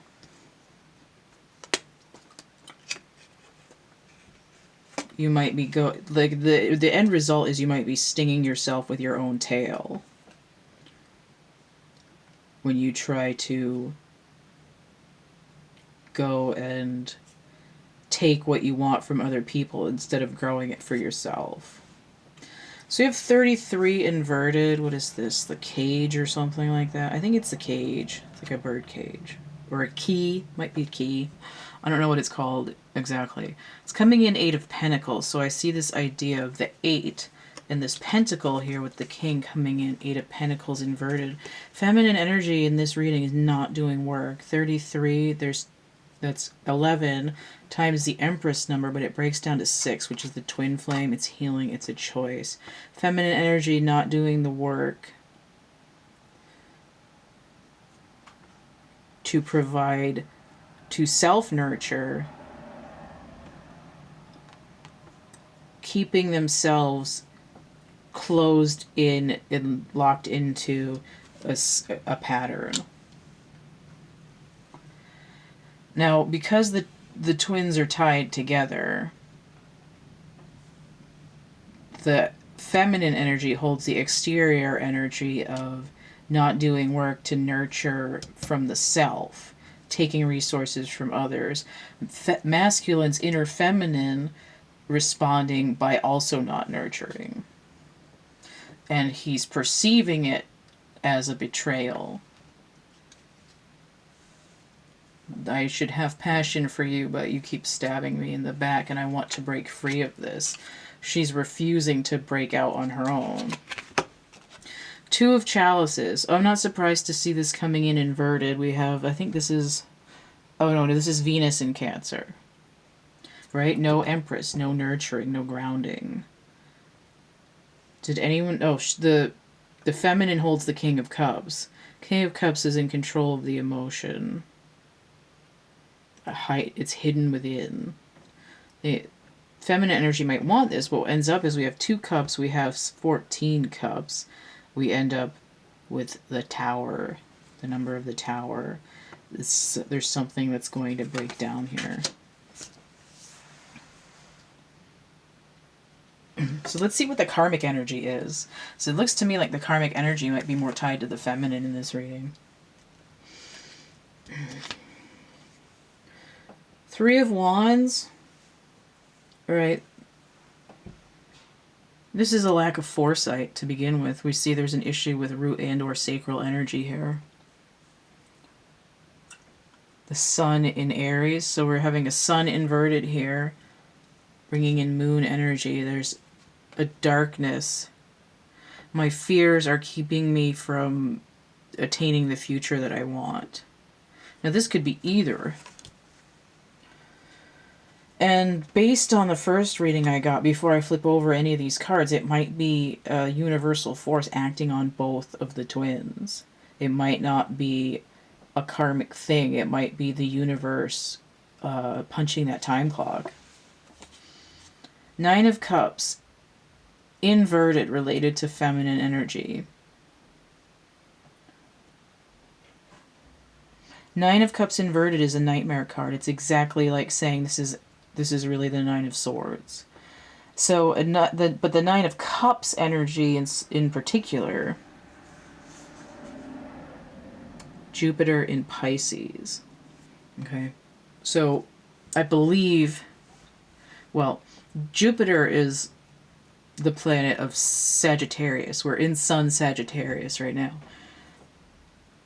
But I believe that Jupiter is one of the planets that's getting ready to move out of Capricorn, right? It's sort of trying to break the chains that hold it in the port.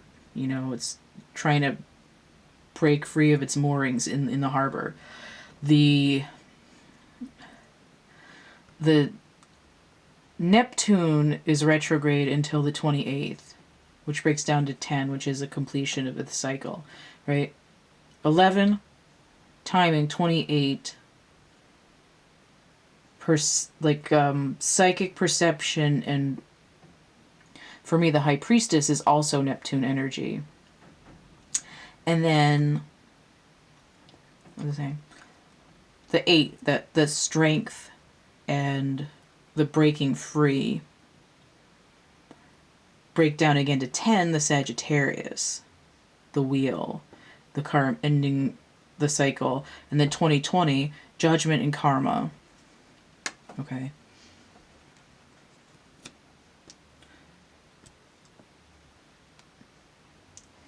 Now the 9 of Swords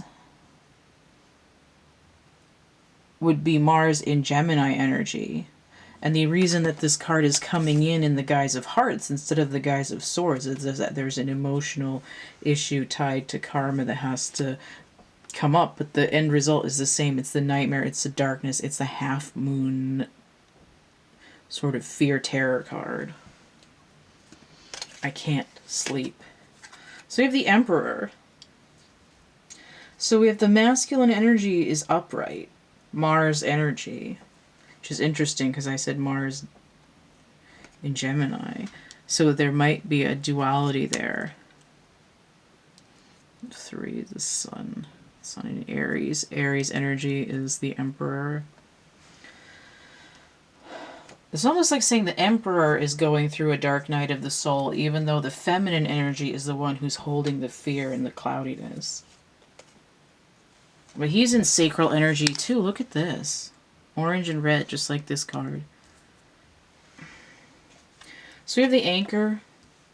9 of Swords. Okay, so it is, the energy is present. And look, we're in the water here. 3 and 5 breaking down to 8. So we have the Hierophant and the Empress number again. The 8 number. This is... when I said breaking the moorings in the harbor, it's like it's anchored into port, and this anchor is just sort of tossed into the water. The chain's no longer connected to the boat.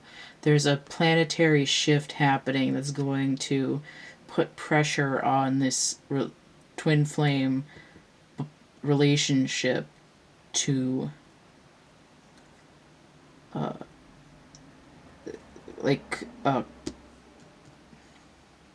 it's like putting the karma on the belt at the checkout counter and paying for it. You've got to put the stamp in the library book before you could take it home. The Adept of Orbs. All right, so this is the Knight of Swords. Now when I see a Knight upright, it tells me Hanged Man inverted, which is also Neptune retrograde energy. Knight of Swords. Taurus and Gemini. Okay, so again, that Empress energy, because of Venus, and then Gemini energy. The twins, healing, making a choice. Now, a knight can also be called a prince or a son. It's more of a youthful masculine energy.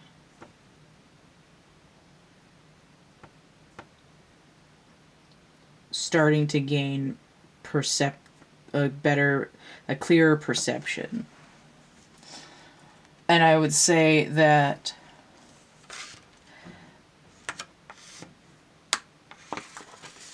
what's going on with the karmic energy is actually making an adjustment to the masculine energy and to the inner masculine energy of the feminine, which is kind of backwards, but we see that the feminine energy is having issues with her inner masculine energy.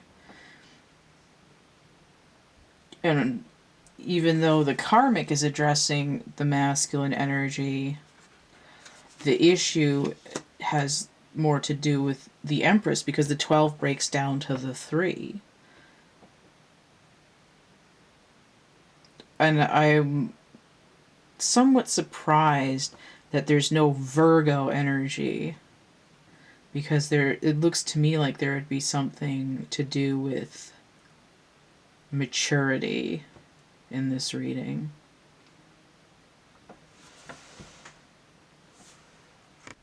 Just checking my focus. Okay. So because the karmic energy is kind of vague, I'm going to see what the karmic energy's position towards the union is. And I want to say that this reading indicates to me that these people shouldn't be, are not twins. But the way that this reading is set up, it's read for people who are twins but have a karmic issue. And because there's so much mirroring, it would make sense that they are twins. And I would think that if these cards were completely disjointed and had no mirroring, that would be an indication of lack of real twinship. But somebody had said, I don't remember who it was, it was like, if they're not acting like your twin, then they're not your twin. But that just means if they're not in that energy, then the relationship isn't happening, right? Until you put on your twin flame masculine hat you're still Bob over here. You know, nobody said action and hit the clapboard yet. The same thing with the feminine until she's in hair and makeup, she's still Sally. She's not the divine feminine in the relationship. You know, it's until you take on the energy of that role, then that's not who you are. There isn't enough method acting in the world to make that happen if it's not, you know, locked in like a cog in the wheel. All right, so let's look at what the karmic is viewing for the twin flame union. The Four of Pentacles. Look at all this sun energy, sacral energy here. This is one of the cards that I reassigned. It's normally the sun in Capricorn, and I've reassigned it as Neptune in Capricorn, which makes sense for this reading. So we're seeing Neptune retrograde, right? I am having my subconscious is the thing that's making it so I don't know what is part of me and what's not part of me. With this inverted, it's saying I'm going to let go of that which is wrong and hold on to what is right.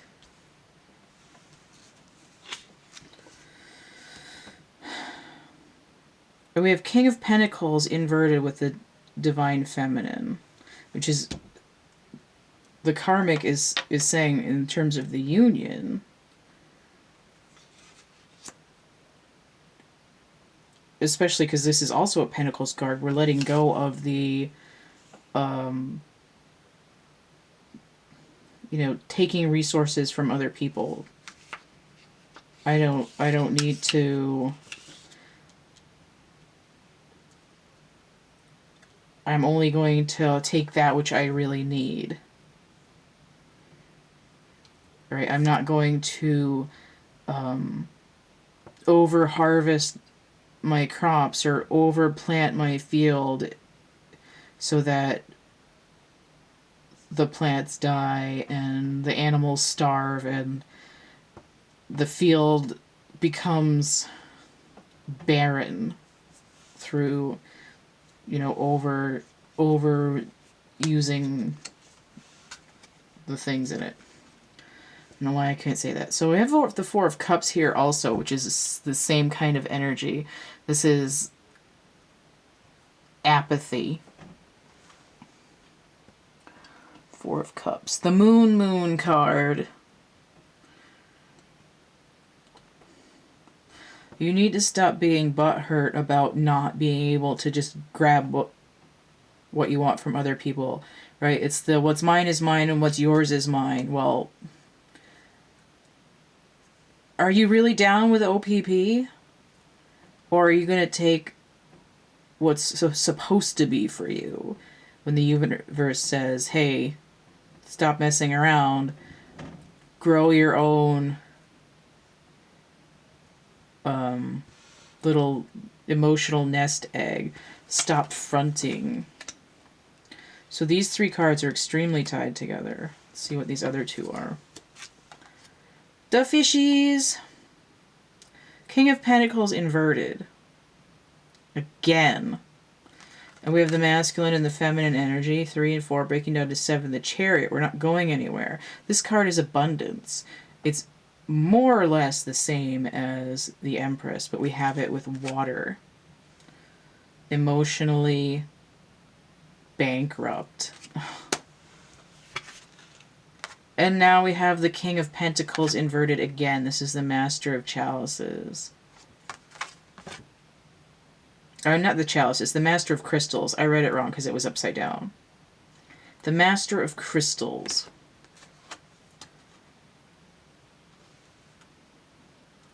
One, two, three, four. 4 times the King of Pentacles inverted.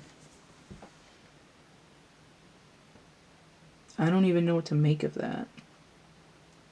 I'm gonna charm. I wasn't gonna use these for this reading.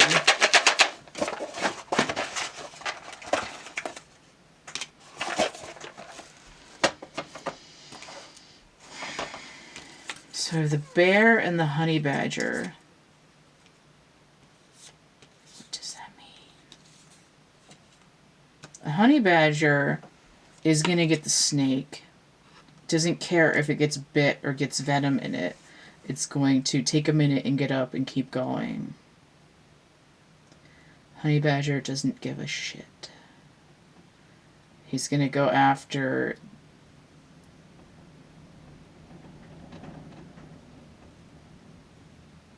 basically the resources he needs to survive. The bear is about hibernation. It's like storing up for the winter. I'm managing resources. I'm going after what I need, and I'm not letting attacks get in my way.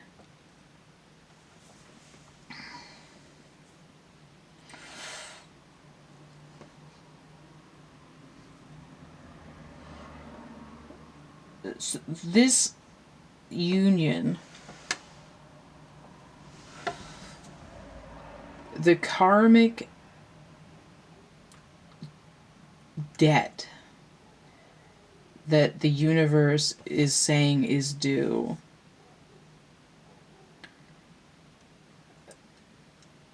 in order for the masculine energy to... Oh. The masculine energy perceives that this feminine is going to cut him off at the knees because other feminine energies that were supposed to be warm and inviting in the past have undercut him in some way. Like, oh, that's not who you are, or you're gonna hang out with that hoe? You should listen to what I say. I'm your real friend. Listen to me, I'm your mother.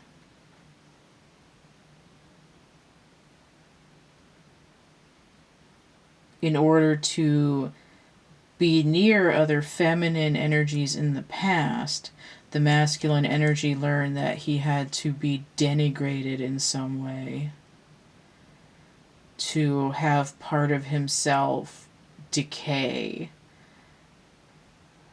to have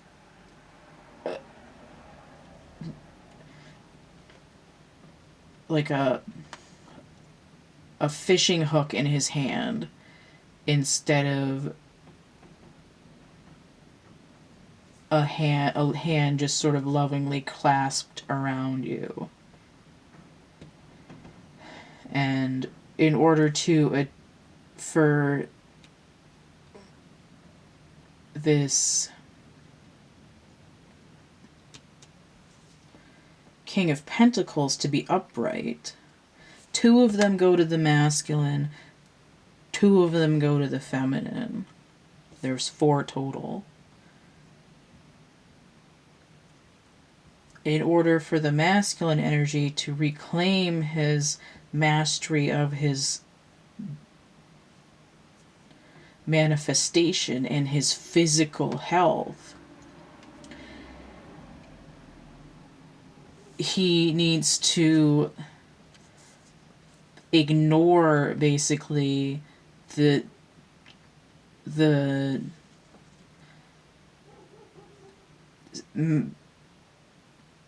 malicious machinations of the snake energy and just continue to gnaw through it and go on with his business. You know what? I don't give a shit what you say. I'm going to do what I need to do for me. I'm putting my goddamn foot down. This is my life and my manifestation. The feminine energy needs to let go of what doesn't belong to her, both in resources and like energy. It's like this is not my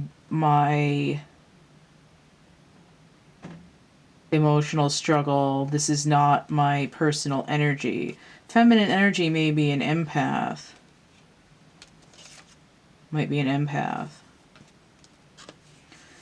who is trapped and not willing to do this work to have manifestation because they're so laden with other people's perceptions and fears and concerns.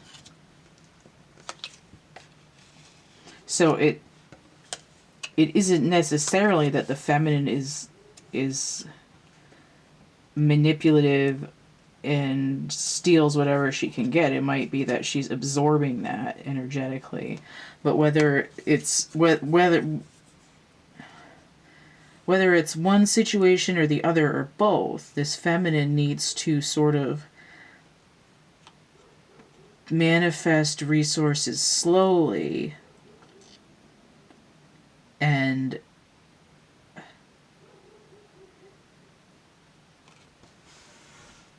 sort of like store that, like save up for the winter. Don't just wait till the last minute and steal somebody else's coat. No, in the Lenormand, the bear is like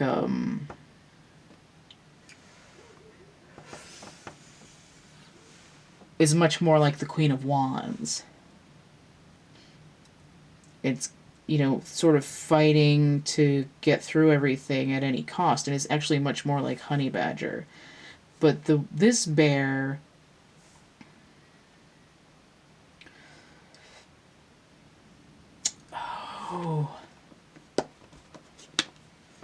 this bear needs to get into the water to catch the salmon. Right? You might think it's too much work to let yourself out, but all you've got to do is walk upstream a little bit and just wait for the abundance to come to you. It's a matter of learning timing, right? Hibernation is about, it's like allegorical, parallel to letting your field lie fallow to let the nutrients build up in it. Hibernation is the animal form of maintaining your crops in a way that maintains an energetic flow for abundance. It has to do with nurturing. It's like letting your body rest. It's a little bit like Four of Swords. So the karmic energy here is essentially saying you both have to meet each other at King of Pentacles. And I see, like, each person gets 2, because the king can be at 14, but it can also be 1. You need 1, you have to have 11, you have to have 11 before you can come together. This is weird. Okay. So let's see what the karmic is directing specifically at the feminine.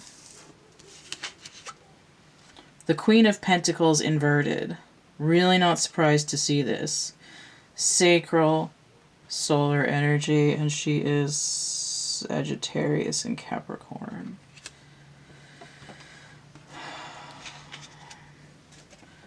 (13) inverted. Internal transformation, resistance to transformation, death cycle. It could also be a 1. So here we have ludicrous speed. Right? You must rapidly achieve inner transformation. The universe is calling for it. Knight of Pentacles inverted. So the Knight of Pentacles is a slow knight inverted. He's very coming in fast. We see all this yellow energy again. 12 breaking down to a 3. A Knight inverted tells me the Hanged Man, which is Neptune energy. Hanged Man upright energy. So we do have Neptune. We have a watery overtone here. Knight of Pentacles, Leo and Virgo. So there's that Virgo energy I was talking about. There's a maturity that has to take place. The feminine energy is hung up on and been dragging her feet. And the universe is like kicking that horse in the ass and saying, you gotta go. You need to get to this energy. You need to have this more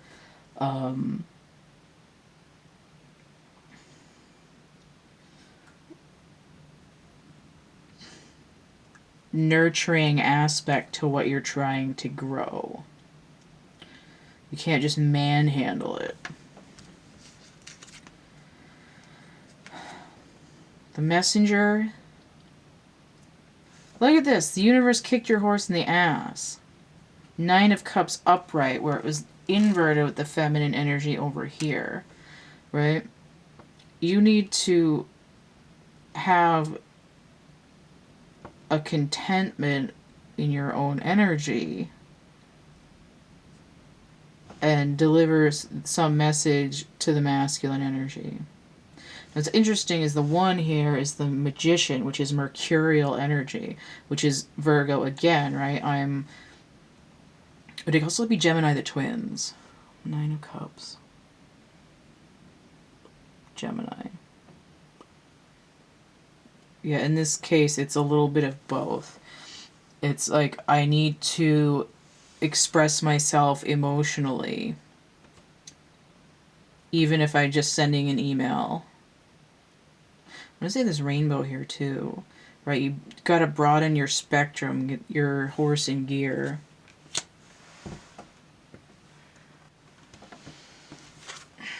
Five of Flames.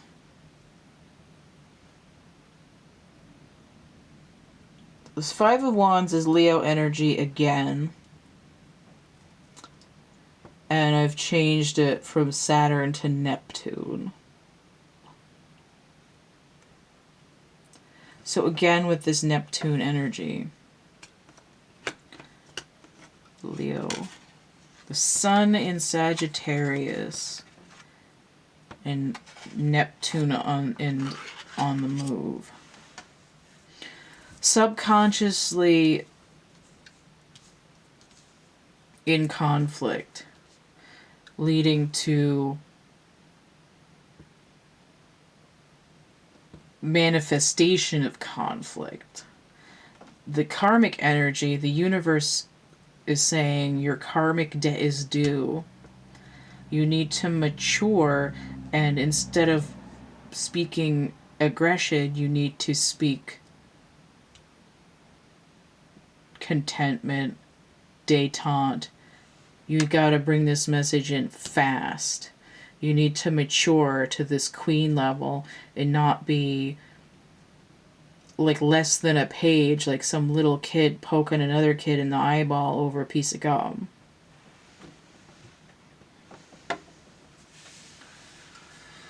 Alright, so let's see what the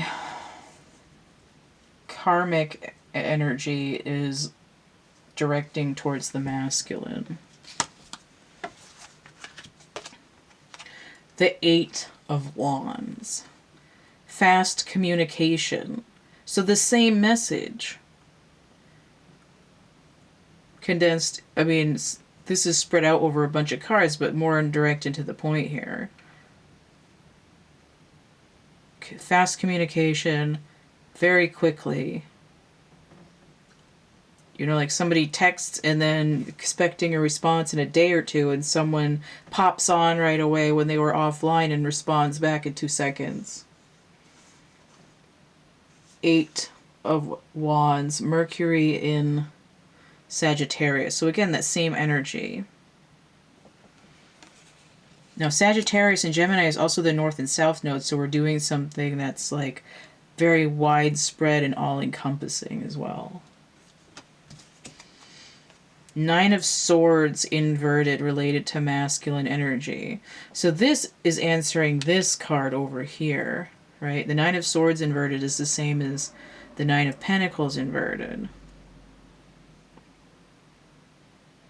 in regards to what's going on, right? This here, Nine of Cups upright, this is the same as Nine of Cups upright, but we're looking specifically at this Swords energy. Mars in Gemini. Alright, the masculine energy, the Emperor relating to the twins. A lot of communication about coming out of a nightmare. The Fool. Look at all this.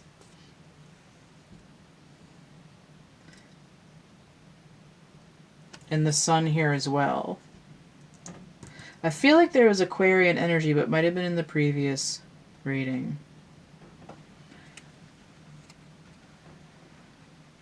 So we're gonna get back to the Fool in a second. So we have the Scythe inverted. So now we have the Jack of Pentacles. This is going to be the Page or the Knight, depending. I think it's going to be the Knight because I have the Knight of Pentacles inverted down here. I have a 10, which is the completion. The Knight would be at 12. If it was the Page, it would be an 11. It's like I want it to be 11, but I want it to be a Knight.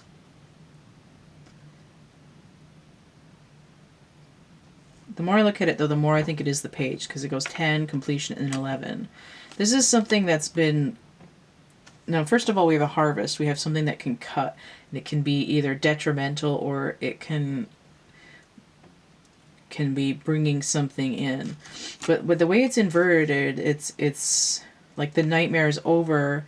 We're no longer going to be cutting off everything that you thought you were getting at the knees.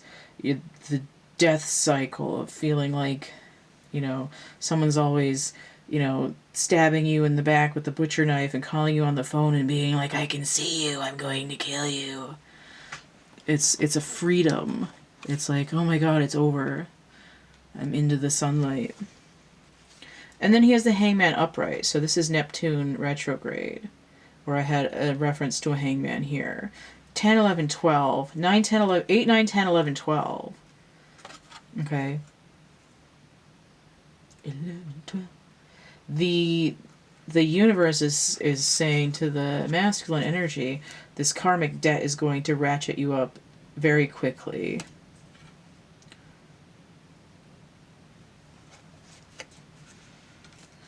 And the Fool here is indicating sort of, it's like a leap of faith, but it's also this idea of Aquarian energy bringing in new methods of communication, right? Instead of being used to being hurt and attacked and backstabbed and backhandedly complimented by feminine energies, there's a new way of communication that's coming in with this sun energy.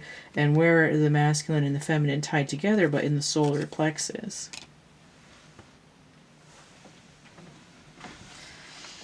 It's like the universe is saying things are ramping up. Wake up, get out of bed, go stand by the phone, sit in front of your computer and wait for this email to come in. And they're saying, go, gadget, feminine, carousel horse, and get the fuck over there and talk to them. Talk to the masculine. Okay.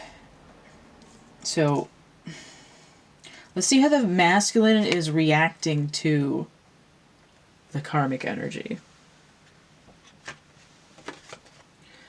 The Hermit, inverted. And the Hermit is Virgo energy, mercurial, number 9. And it's like going within to get illumination.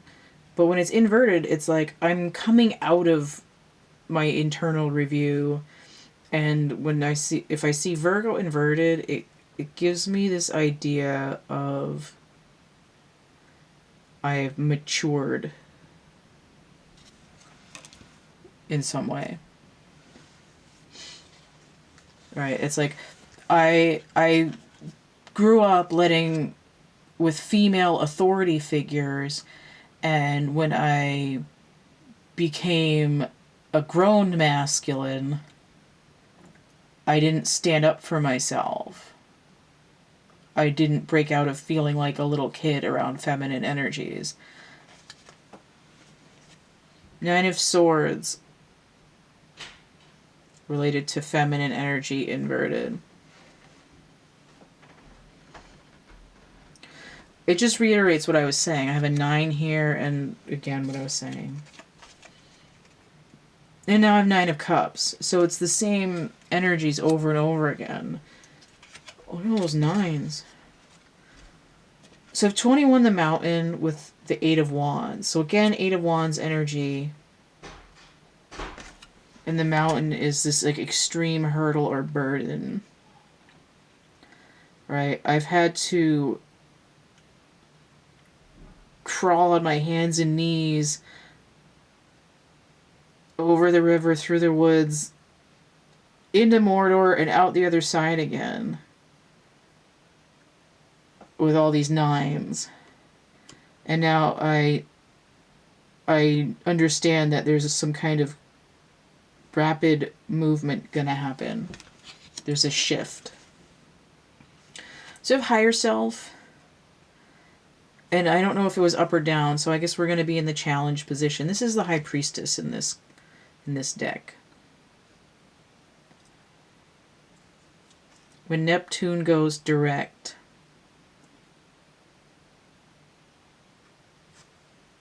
the masculine is going to get this consciousness, like his subconscious will open more fully, and he'll be able to sort of jack into the universe enough to start clearing his karmic debt in relation to the twin flame situation.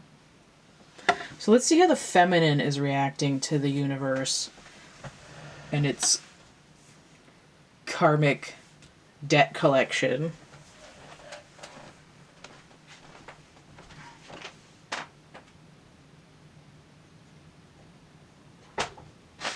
I had to get some water. Hope I can finish this reading in time. 8 of Swords inverted. This is the same as this card.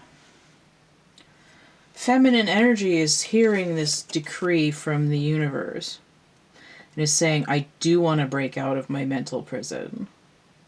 I am going to break free. I'm going to take the toilet paper off my eyes. I'm going to take off my night vision goggles and my ninja robes and stop fucking about. 8 of Swords. Yeah, that's that Jupiter in Gemini energy again. The nodes, the wheel and the healing and the twins. So I have 9 of Wands here.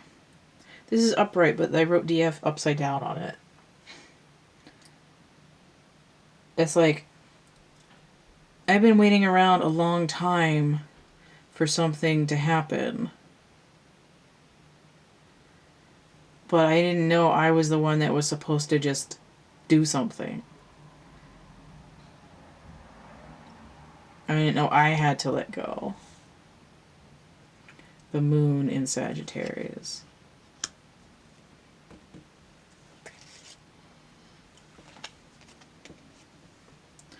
So this is the Tower in the Lenormand. And it's about bureaucracy. Like layers of government, paper pushing, and stuff like that.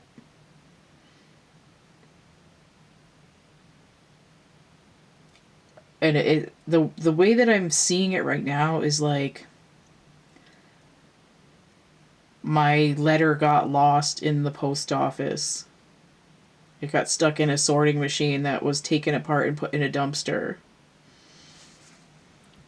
Six of Swords on the corner there is Mercury in Aquarius. So now we see that mercurial energy present in Virgo and Gemini, and we see the Aquarian energy present in the Fool. The Six of Swords is the sailing away on a boat. I'm sailing away from all this shit that I don't need anymore.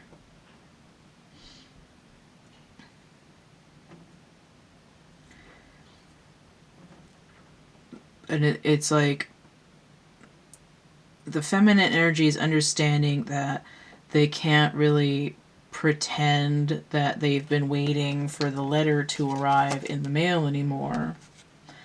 They're like, oh, I see. I should have just, like, I wasn't supposed to leave it up to somebody else. I was supposed to go hand deliver this message.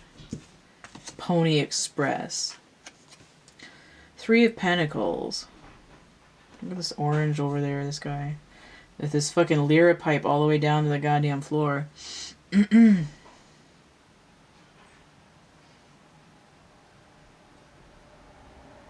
Mars and Capricorn. This is the blueprints have changed, right? It's waiting around forever. Well, I just realized that this sucks and I'm allowed to rebuild. I'm allowed to rebuild this whole system. I didn't know that. Two of Crystals. I don't have a choice.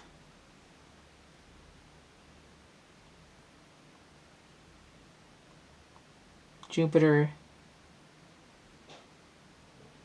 in Capricorn.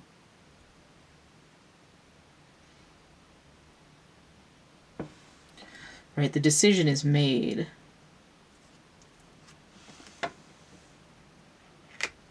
To break out of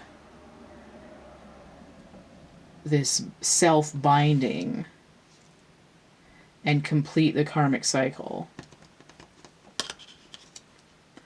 and allow a new blueprint of communication to come in. So the feminine energy is getting this kick in the ass and is being like, I didn't realize that was on me.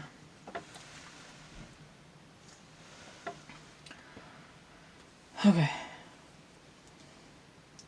So let's see how the masculine is looking at the feminine right now. Knight of Pentacles inverted. The masculine energy is really jacked into what the universe is putting out. He's seeing the same thing.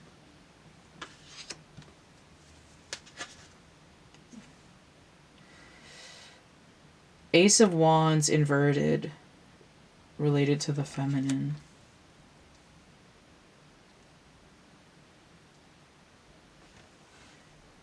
Not quite sure what that's for yet. The Magician inverted. Okay. I see. Still with all the yellow. The Child inverted. Page of Swords. 11 with the 13. So we have a 13 inverted here. Okay. And then the Chariot. I want to move ahead with the feminine. This is moon energy. Feminine energy isn't trying to use essentially energy magic to manifest in the world. The universe is saying, no cheating. What do you really, really want? Tell me what you want, what you really, really want. there's the masculine is seeing that the feminine energy is going through an internal transformation, which, with regard to maturity, right? You can't just wish for a pony and get it. You have to have enough passion to go out there and pursue something.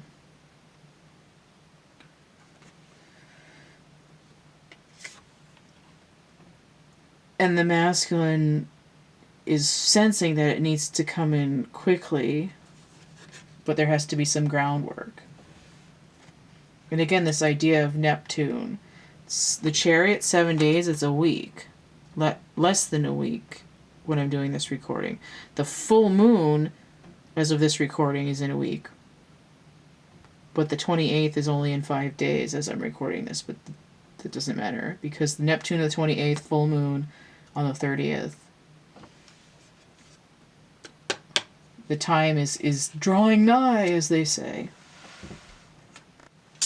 So how the masculine feels about the union, the King of Swords inverted. Now that's interesting. I got like, there's something you're not telling me with this.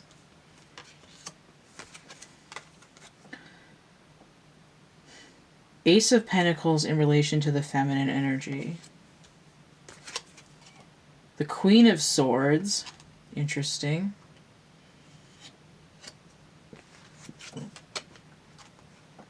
This is the alternate man. This is the Aries man. This is definitely the Emperor here. And he's got the Ace of Cups. And he's got 28.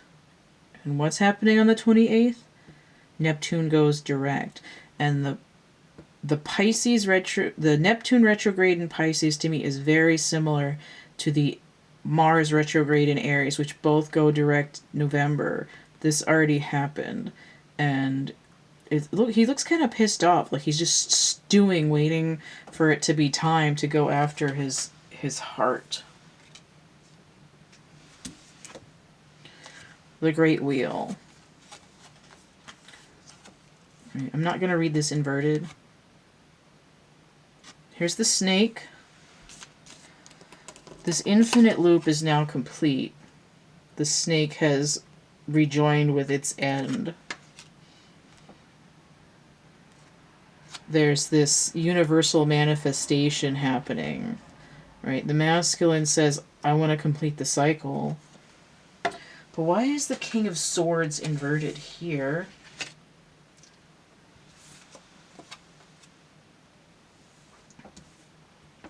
I'm not able to be in my truth for another 5 days because I'm waiting for this cosmic time shift of the retrograde. What's the King of Swords? Maybe that tells me what is going on. Capricorn and Libra. What is that? Interesting. I don't know.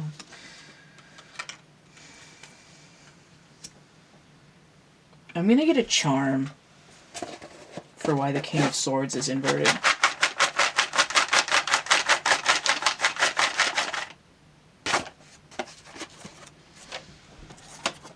I have a mermaid here, or a gender non-specific mer person with long hair and not a beard right now.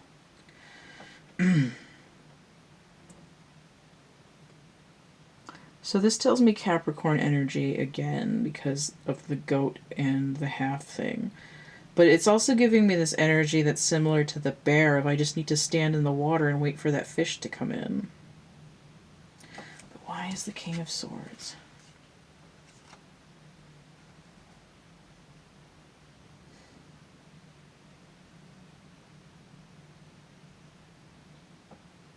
If the feminine doesn't open up to me emotionally, I can't be open and honest with her.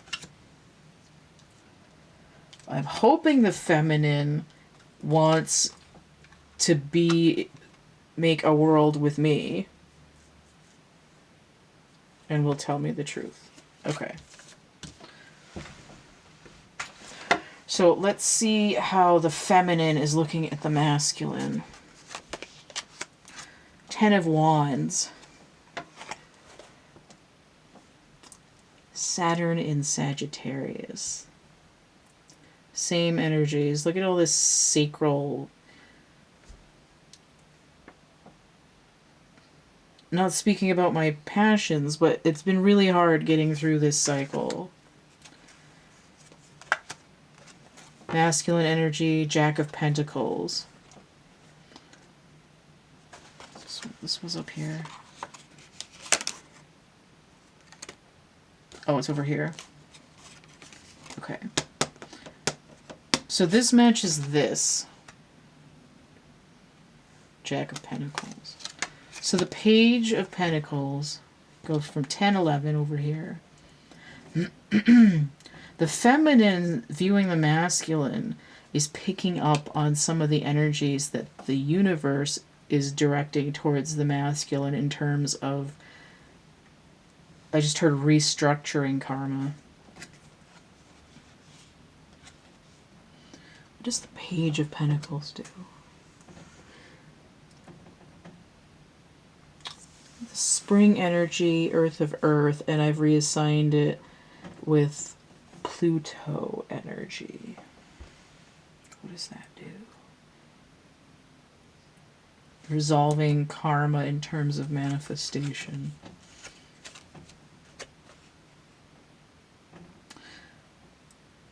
Six of Cups inverted. This is the Sun in Scorpio. Inverted, it's moon energy. It also tells me I need to go deeper.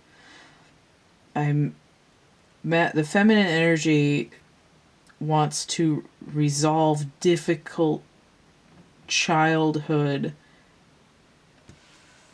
perhaps traumas in relation to having a new material connection with the masculine. Need to stop fronting. This is the Mask. It's 40. So we have the 0, the Fool, and the 4, the Emperor number inverted. Okay. So the feminine energy, it looks to me like she has been, in much the way that the masculine energy has been sort of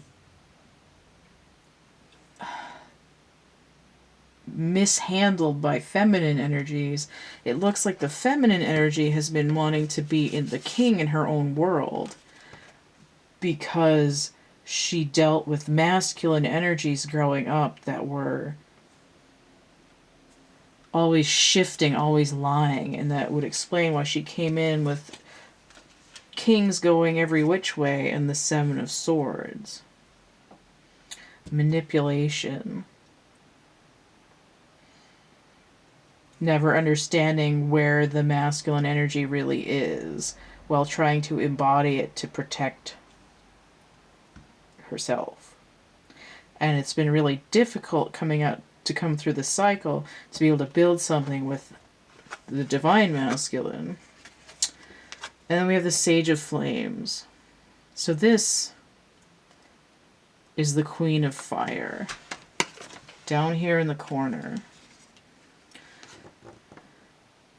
I'm trying to learn how to be the Queen of Wands. I want to be passionate and soft and intuitive and sexy and all those things. 13 inverted, internal transformation, sacral energy. I don't feel safe in my own femininity, and I want to achieve that so that I can build with the masculine. So let's look at how the feminine feels about the union.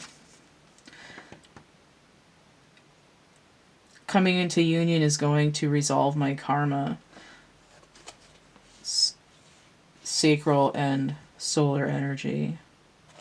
This here, the Maltese cross, within a circle, ignoring that there's a trumpet on it, a cross in a circle is the symbol for earth, which is manifestation, right? Earth suit is about manifesting. I'm going to heal my body. I'm going to heal my soul. I'm going to manifest with the masculine. This is the little kid from the Sun card, right? We're going to harness our inner child freedom and be able to be together. So now I have the, I'm going to say this Jack is a page because I believe the other Jacks in this reading are pages. Page of Wands, inverted, related to the masculine. Is he going to want to come and be with me? I hope so. I'm starting to get with the program. The Hangman, inverted, Neptune retrograde. This cross is basically doing the same thing as the 10 of Wands. We have 36 breaking down to a 9. 6 of Wands inverted. Jupiter and Leo. And also there's a Maltese cross. There's a cross here. There's a cross beam there.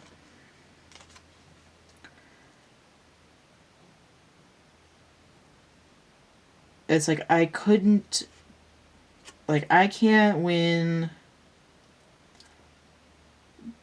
with this albatross around my neck of childhood burden of not clearing my karma. 7 of chalices. So the 7 of cups, this came out in the first reading. Here it's definitely upright. And the way that I'm reading this now, this is going to be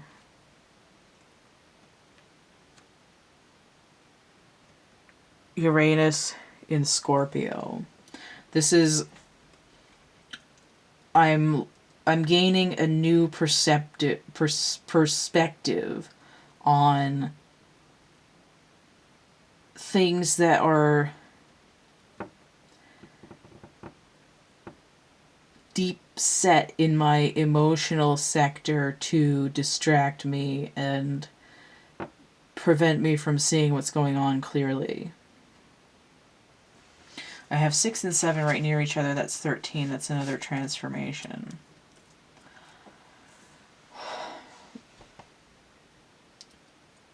So what's interesting is that the way that the feminine is seeing the union is that I'm going to have clarity and release from my karma,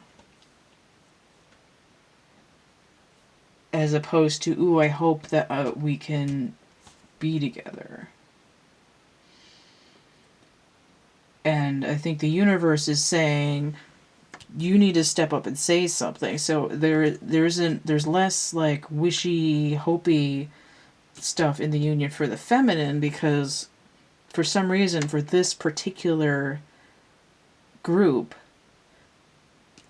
the feminine has to make the first step.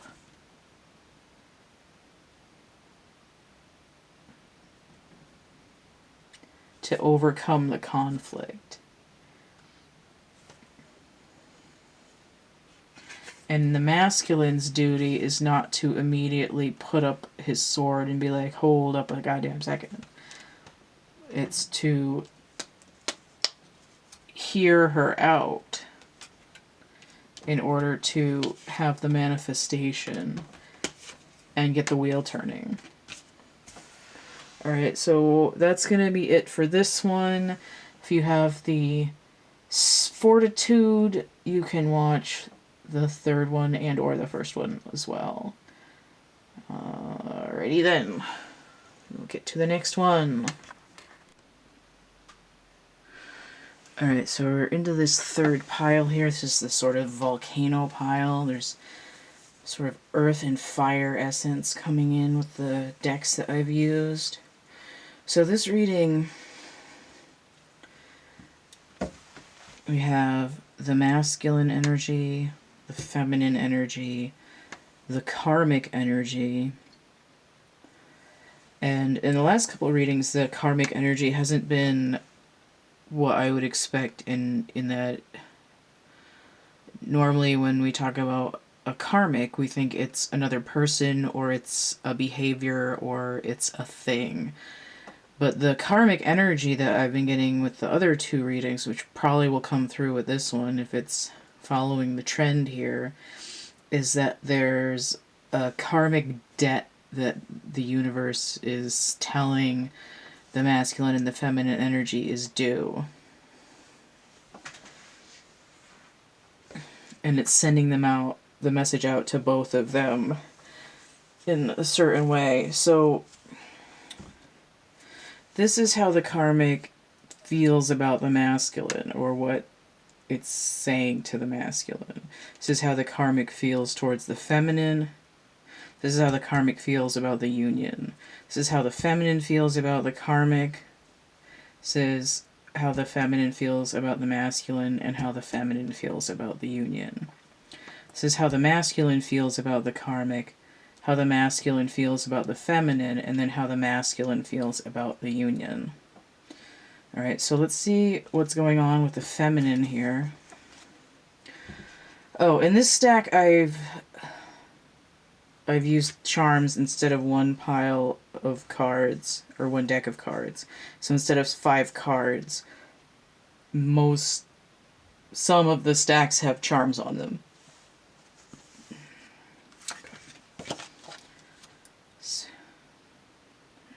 Satiety. It's a strange word. I don't think I've gotten this card very many times in this deck. Or at all yet in this deck. 10 of Cups. Okay, so normally this would be Mars in Pisces, but the way that I've restructured my little grid here, this is going to be Pluto in Pisces, which does bring in an element of judgment when you have fire and Pluto energy together, because Pluto normally rules a water sign. These do look kind of like ram's heads. It also looks like the Merkaba. But this is satiation, right? I'm in a state of fulfillment. Emotional fulfillment. But the feminine energy, very much sacral energy and root energy. The cup runneth over from the root chakra into the sacral chakra.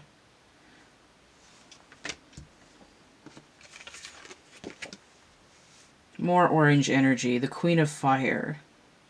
I'm not surprised to see that. Now, 13, the Queen number, she could also be a 1. 13 rules death, which is ruled by Pluto.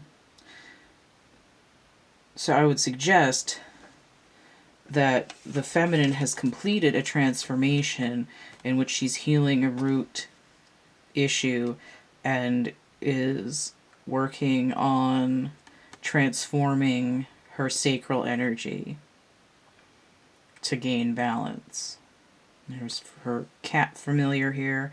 And then in terms of transformation, we do have butterflies, and we are achieving balance because there's 2 of them there as well. Feminine energy. Ace of Wands coming in inverted. Right. This is a teeny little super guy here. Not the teeny little super guy, but a teeny little super guy. Inverted. Right. Now for me, the Ace of Wands is living in the solar chakra. Right? It's sort of like the dot in the middle of the sun. If you were holding the wand,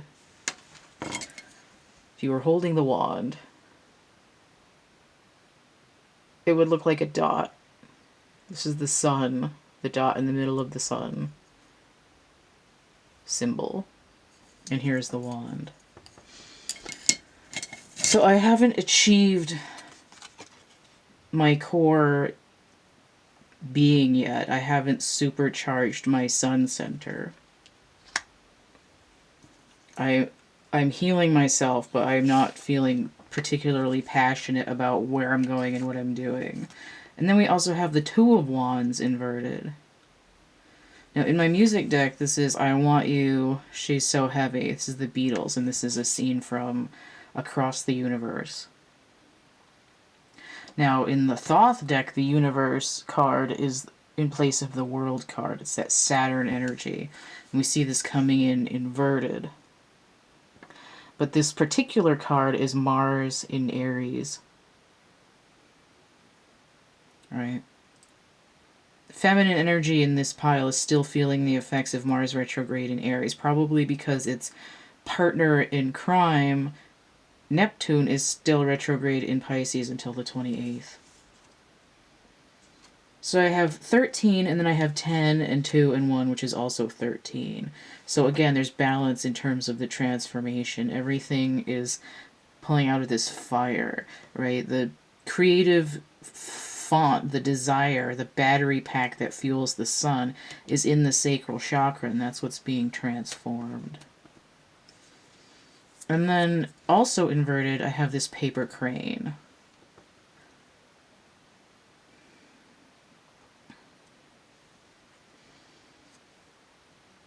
Right? I haven't been able to unfold my purpose and sort of send it out into the world. I'm still trying to figure out how to make something of myself. I might not be confident enough to stop rolling a page and press it flat into shape because I don't want to mess it up yet. Okay, so let's see what the masculine energies is into. Here's the Six of Wands. So this song is Uprising by Muse. It's from the album The Resistance.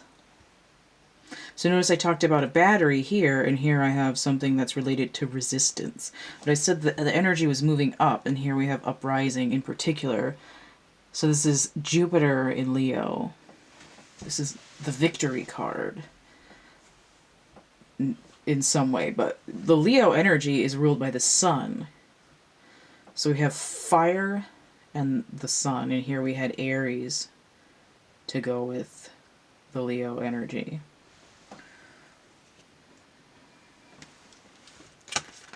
I just heard the Beatles' Sun, Sun, Sun, Here We Come. Abbey Road. So here's a 10 for the masculine. This is the 10 of Pentacles. Mercury in Virgo. So we have the ruling sign with Virgo.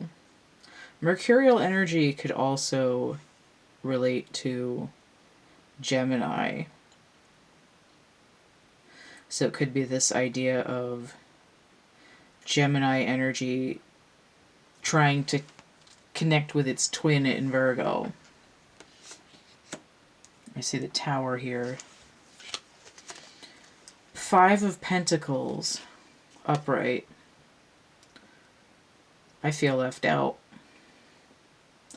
15 Pentacles, that's devil energy. I feel bound. Right? It's like I'm mounting an insurrection. I'm coming up against the drawbridge, and I shall have my victory.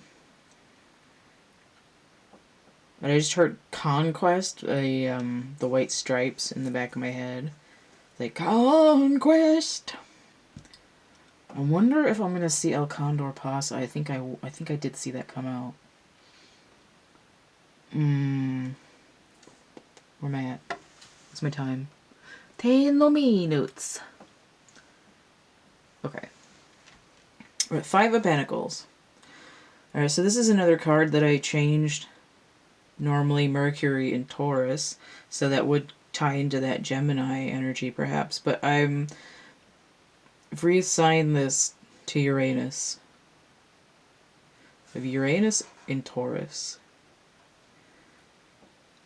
I'm shut out because there needs to be some kind of innovation in communication or perception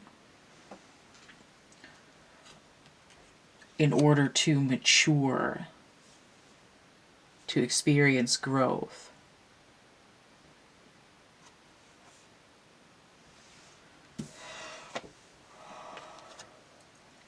Two of Swords. This is also about perception. This is a low vibration of the High Priestess. Notice it says peace. I'm mounting an insurrection. I'm mounting an uprising, but it's only because I want peace.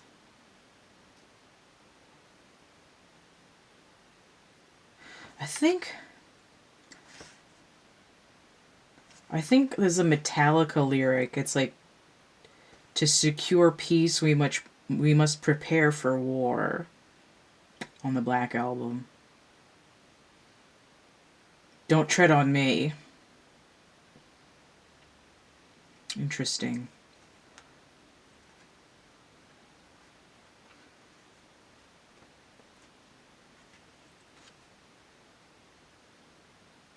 Alright, I was just listening to the song in my head for a minute there. Okay, so we have Two of Swords, the Moon in Libra.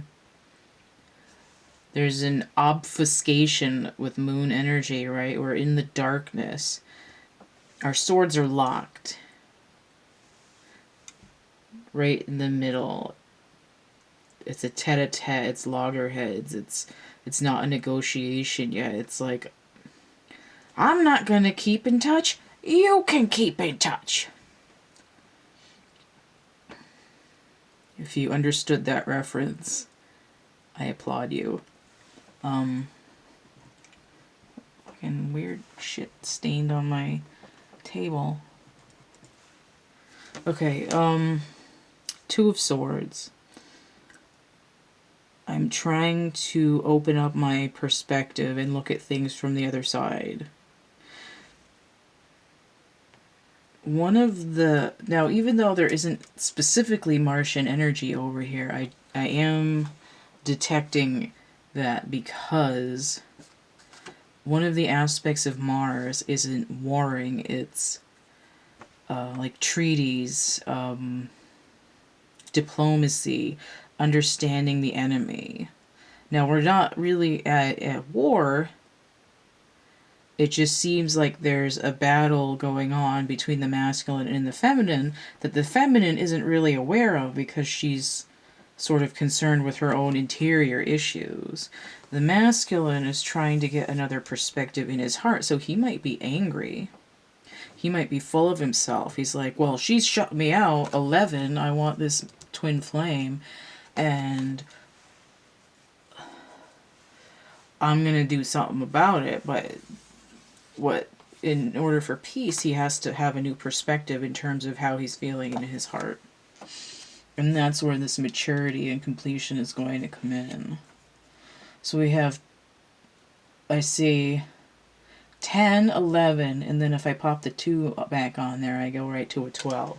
So he is sort of hanging in this a little bit of a hanged man state, tying into that Neptune retrograde energy. Like, I'm not going to let her put me out anymore. I'm going to win her over whether she likes it or not. And he's going to find out that in order to make peace with the feminine, he needs to understand her point of view. And not just talk about, oh, okay, yeah, I understand you, whatever. He needs to actually perceive it in his heart center.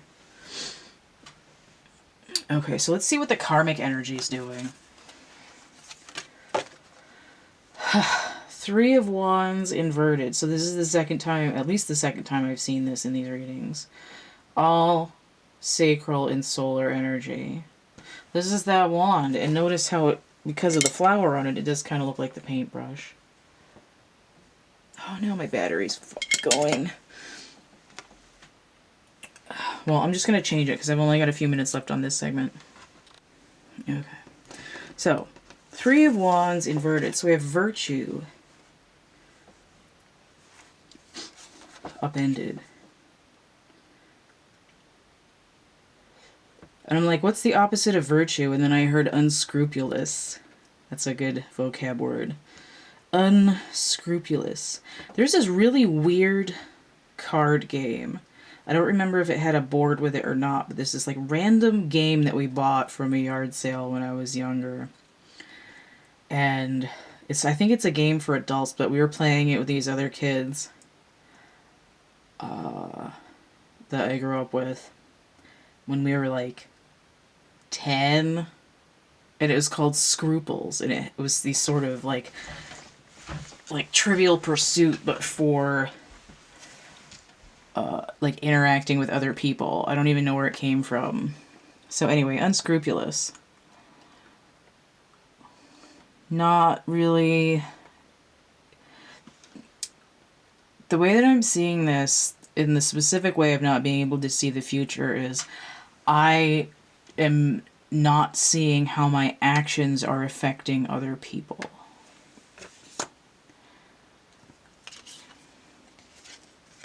Which might be tied in a little bit more to what's going on with the masculine energy. Whereas the way that it's coming in for the feminine energy, it might be more like, I haven't been seeing how my actions have affected me. Sort of shutting in on oneself. Dust in the Wind, the Hermit. So I have 3, and then I go right to 9. Now this is good because the energy coming in, this karmic debt, is you need to take a look at how this is affecting you on the inside. Or the other person. What is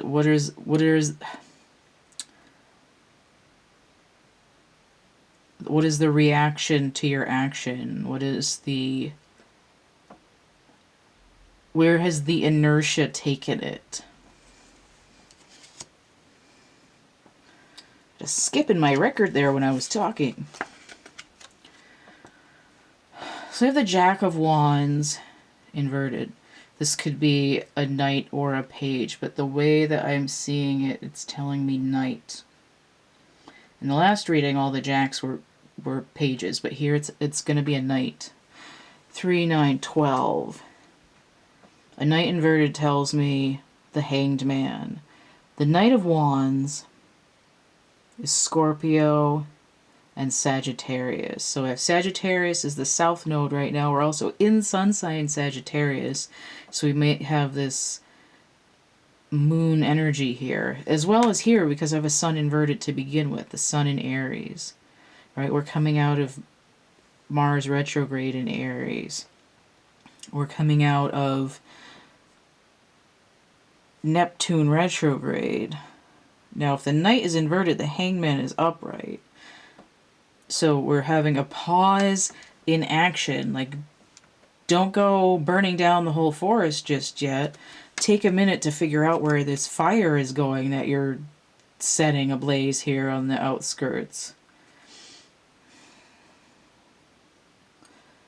Hold up for a minute. You need to go deeper. And we see that this idea of a scorpionic energy inverted, you need to go deeper.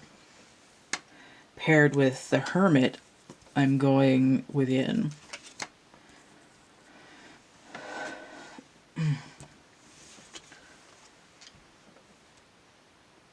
The Ace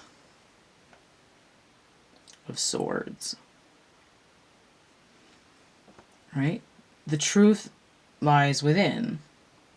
Now what's interesting is that the feminine has an ace, the karmic is delivering the truth. And I just heard no holds barred.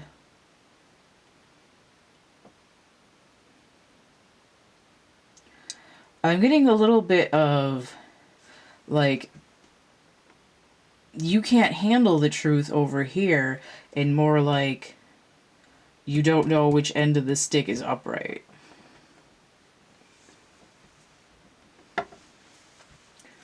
So this is providing, or proving to be rather interesting already. And I need to get a different shirt because I'm hot. Can't friggin'.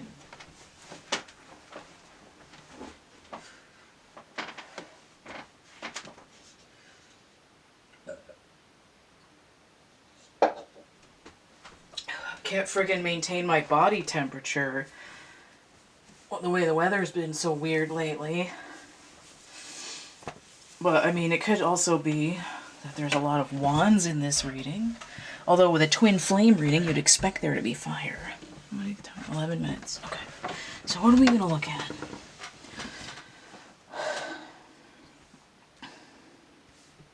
I want to get the feminine energies out of the way first, I think. So I want to see how the feminine is looking at the masculine energy right now. All right. The Empress, the March of the Black Queen. I rule with my left hand, I rule with my right. I'm Lord of all darkness, Queen of the night.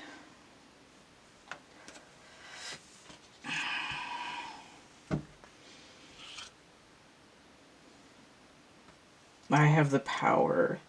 Now do the March of the Black Queen. Okay, now this is weird. So I've got these 3 charms here. This is the train crossing sign, right? This thing is not stopping for anything. It's like this sort of like we ride at dawn, no stopping.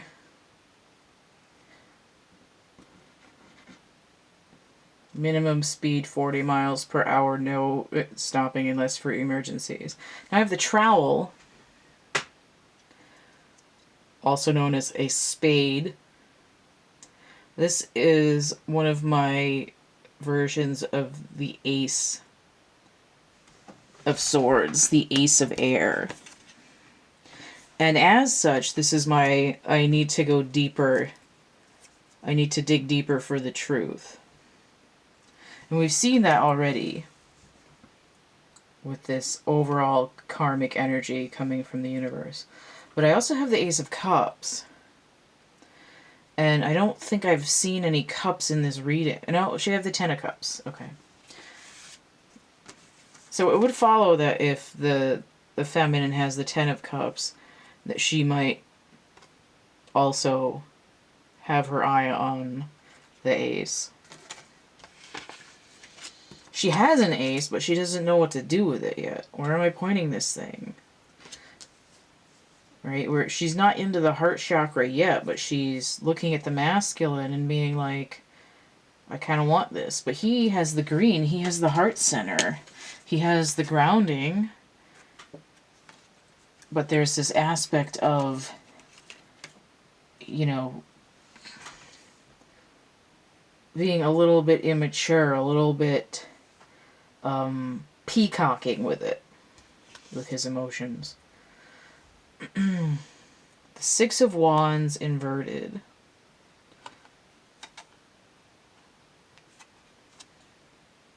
It's like, I'm ready to go, but it feels like this is a losing battle.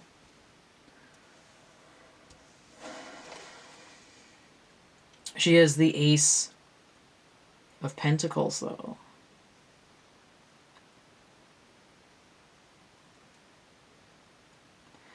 The feminine is holding the energy of the Magician. As she can't manifest what she wants because her fire energy needs to be tempered. Interesting. The 6 of Discs. Success. Try saying that one a few times fast.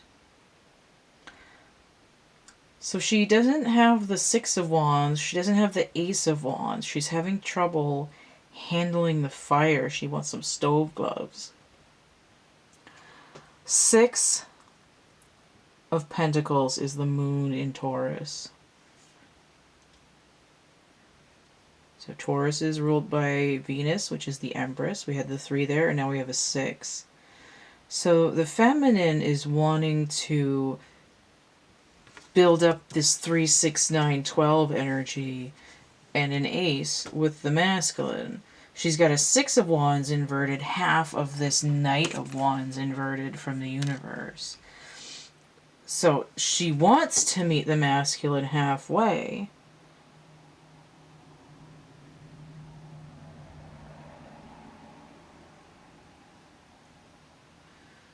Six of Pentacles usually shows scales with a balance on them. It's the I'm giving to charity kind of a card. Here it looks like a power grid is being set up. Right? So the battery doesn't keep losing power. We have this sacral energy combined with this water energy. The sacral chakra is a very watery chakra, but we're trying to bring in this communication energy. I hear that I need swords. I'm trying to go deeper. I'm trying to hit that groundwater so I can water my plants and have manifestation. It's sort of metaphorical. Okay.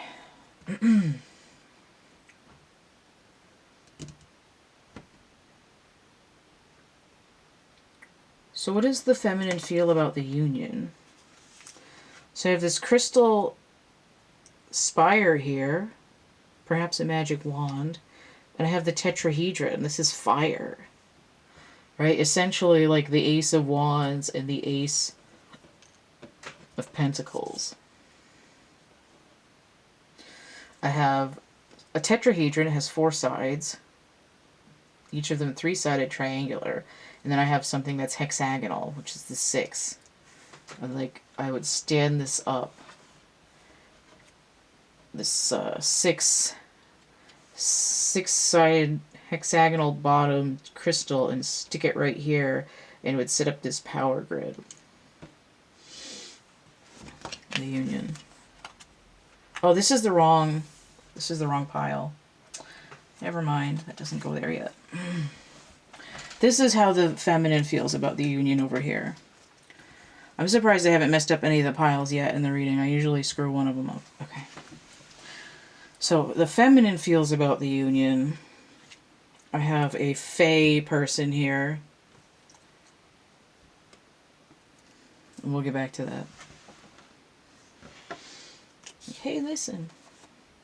So there's the magician, but it's inverted.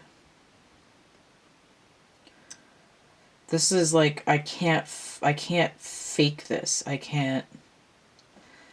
The wool can't be pulled over the eyes of the universe in terms of manifesting the union.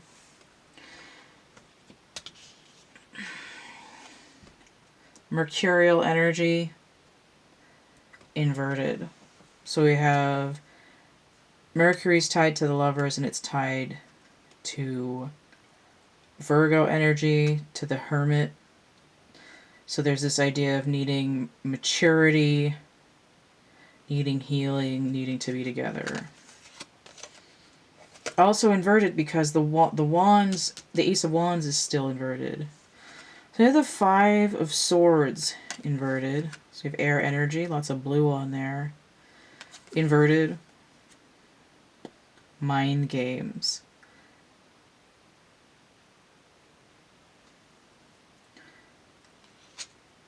There's a song by Foreigner called Head Games, which is about people screwing with each other's heads in a relationship. No more head games. I haven't listened to that album in a while, though. 5 of Swords. Venus in Aquarius, but we're inverted.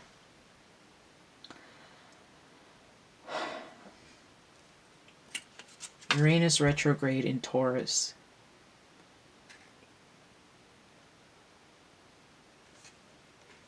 Shifting consciousness. You won't be able to pull to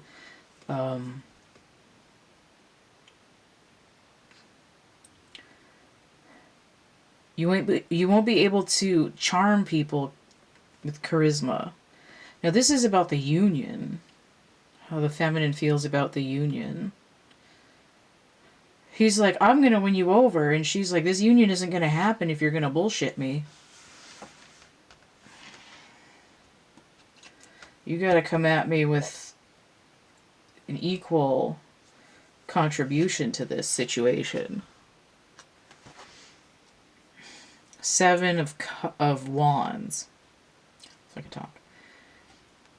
7 of Wands is about letting down your guard, taking down your defenses, or standing up for what you believe in. But we have 2 cats here instead of just the one with the queen.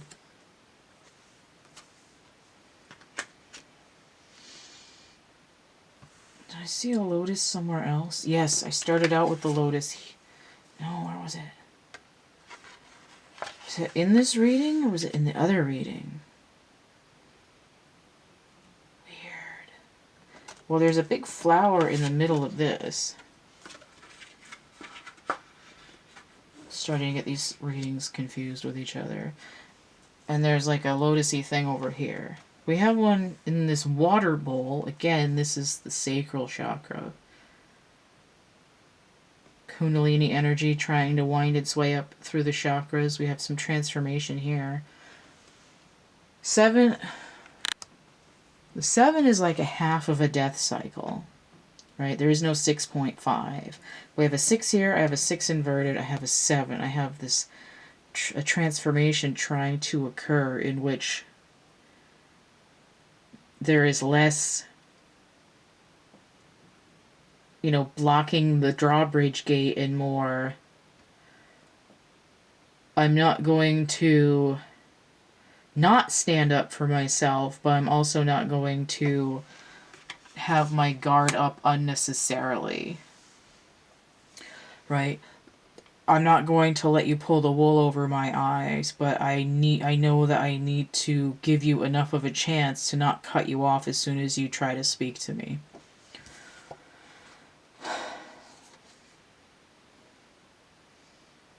This is the 8 of discs. And as I was flipping it over, I'm like, it's not supposed to be inverted.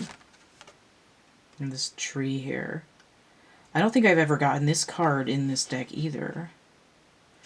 So I'm going to say that it's sideways. This is the Sun in Virgo. The 8 of Pentacles. Okay. So we have this Virgo energy from over here. And we have this Leo Sun energy that's been present. That's like, I'm trying to warm things up for growth. We need to work on this and have time for the growth to happen.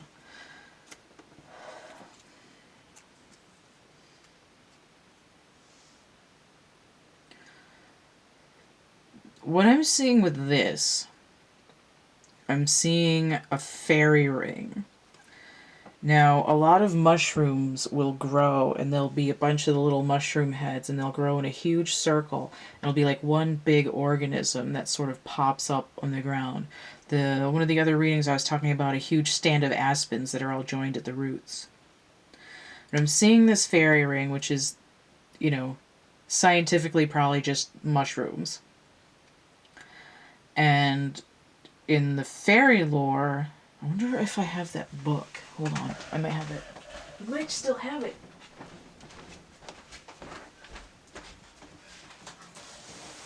Yes.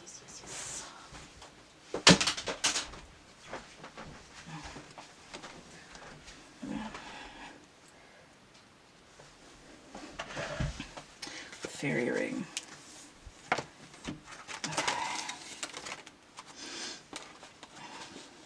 Okay. All right. So the way that they talk about it, the fairy ring is sometimes like with a hollow hill. Just imagine that there'd be like mushrooms all the way around this hill.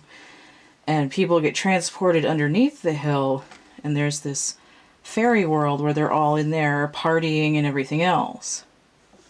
I think this pop-up castle is really good. Alright, I had to unload the SD card to continue, and it took a while, and I kind of forgot where I was at. Okay, so I'm over here. So I saw this little fairy, and I was talking about the hollow hill. Where the hell? I was trying to... Here we go. The pop-up castle looks spectacular. Okay. So...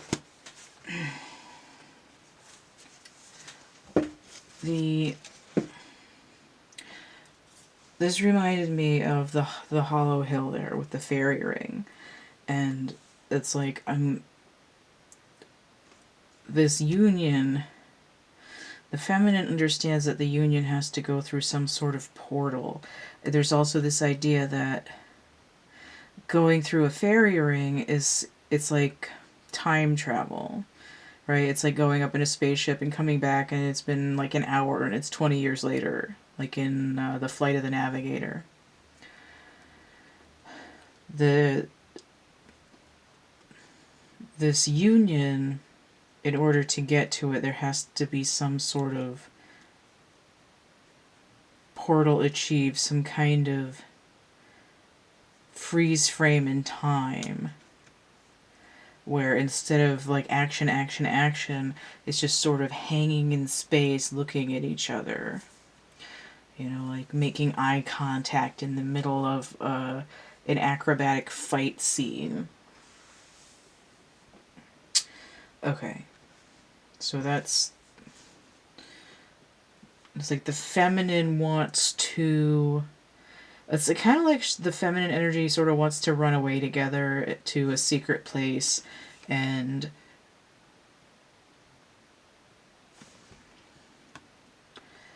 grow this new togetherness in the union.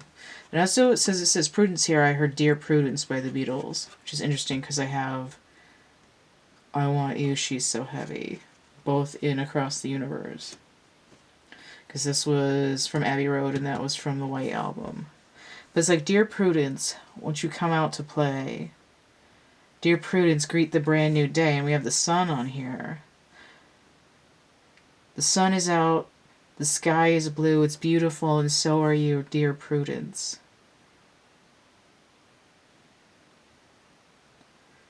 Yeah. Okay. I'm also hearing jurisprudence. Like there's an aspect of judgment here, of karma being resolved by achieving the union in the eyes of the feminine. And we see that she wants to have a balance with the masculine. All right, so let's see how the feminine is looking at the karmic energy. So I do have the white flag here. It's like, yes, I'm giving in to the universe. I'm going to stop trying to fight what I need to do. The King of Wands. So this is Frankenstein by Edgar Winter, which is actually an instrumental piece.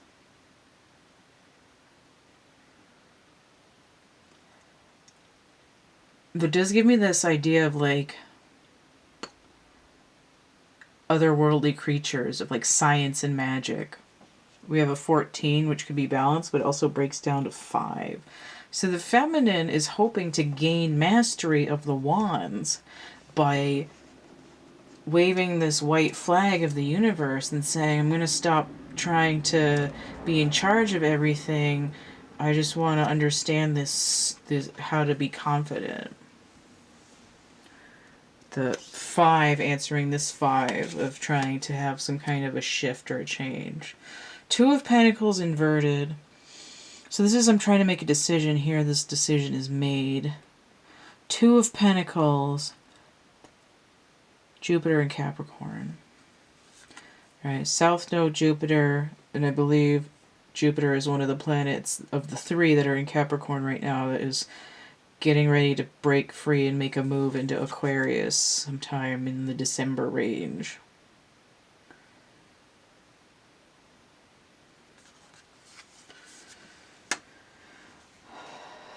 I just heard a little bit. I think it might be you too. Or it's like I still haven't found where I'm going to, or something like that, or still haven't found what I'm looking for.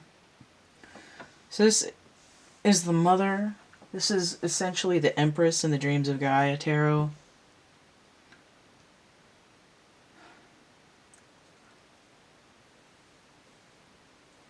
Balance in Earth energy, nurturing. In this deck, it's coming in with a number 4. So there's a foundation here. I'm looking to have a foundation in myself of nurturing. I want to be grounded. And it's almost like the feminine is sort of getting information from the universe that in order to gain the wand's energy, to get into the solar, she needs to be grounded enough and safe enough in the sacral chakra to feel secure, right? I need to make sure that I have my back, that the universe has my back. And I see a Two of Wands inverted, I see Two of Pentacles inverted, and it's like my mind is made up. I'm no longer trying to juggle too many things. I'm like razor focused on what I'm doing with myself. And there's the universe. I believe I mentioned that earlier in the reading. Saturn energy. I'm opening up this portal by communicating with the universe to help resolve my karma, to open up this gateway to the next phase. Now, I've seen this snake a couple times here already. Right? She's got this Kundalini snake. This one has a snake. Is there a snake somewhere else? I mean, this is a whole ass dragon, and so is that. There's kind of a Kundalini situation going on here with this woman who's sort of snake-like and has the two wings, like the lobes of the brain. Did this one have a snake over here? I don't think she did. No, she's got a baby dragon, though. And then there was the other snake right here. The Kundalini energy.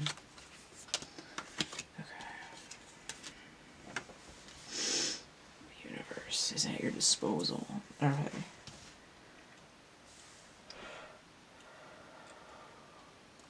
I want to see what the karmic is laying down for towards the feminine. So I see this calendar here, right? We're looking at a timing. We're looking into December when those planetary shifts are happening, and we're looking at the end of November with the Neptune direct and the full moon, which I don't... Oh, I should see what sign it's in. I have it right here. Gemini. Oh, that's why the full moon's so important to the twins, because it's in fucking Gemini, which is the twins. So in the reverse, I have cash, and in reverse, I have the squirrel, right? I see the squirrel with money in the reverse. It's like you're not going to be able to hold on to like certain resources, right? You might not have anything fancy to bring into this union. The feminine might not be confident because she doesn't have a lot of money in the bank.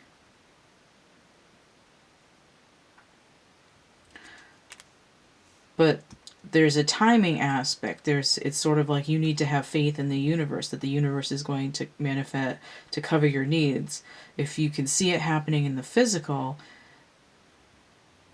even if it's a trickle and you don't have a storehouse for the winter, then you understand the truth that the universe has your back in terms of everything else, and you don't have to manipulate it as if you were the magician just getting whatever you want. And it's also this idea of what is your core value? What do you really want? What's the most important to you? Moon in reverse. Now, the moon song in my music deck that I made is Queen of the Night. Some Whitney Houston from The Bodyguard. But the lyric from The Empress by March of the Black Queen by Queen is I'm Lord of all darkness, I'm Queen of the Night. And I have the moon coming in reverse here, which tells me sun energy. Right? I'm getting out of my shadow. Right? My shadow aspect wants to, have things and stuff and material comforts of some sort. And the universe is like, ah, but have you gone into your fears yet? You've got to establish this mothering of yourself in order to have access to the greater whatever of the universe. And the feminine energy is saying, okay, I give up. I give in. I will do the thing. And that's when the feminine turns towards the masculine and says, if I do this, then I will be queen of the night. I will be the Black Queen. And I won't be afraid of not having stuff. Right? Because the shadow aspect is probably a sense of lack. I'm lacking nurturing. I need stuff to make up for it.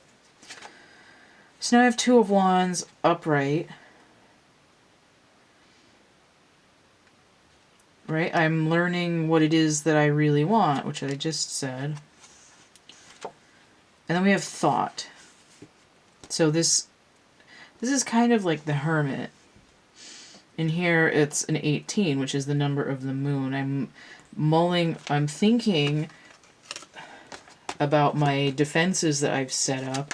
I'm thinking about my shadow aspects. Now this is looking kind of like her, but kind of like this one over here that the masculine energy has. It's like I want you to think about what you've done and what you really want. And you need to look way down deep into your sacral bowl.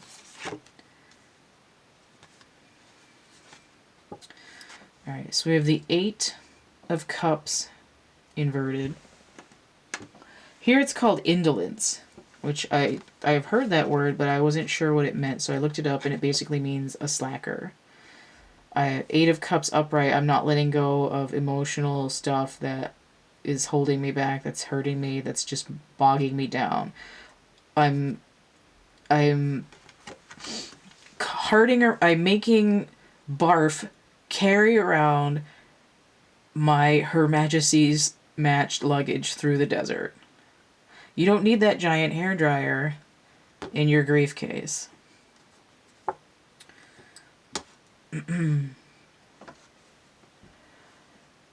So when you do the work to let go of that which you no longer need, I'm afraid of my emotions, so I'm going to pack myself full of material something. Brand name shoes, snacks, furs,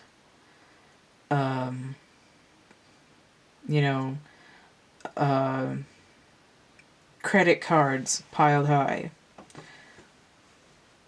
Next year's, couture bag or 6 motorcycles or whatever.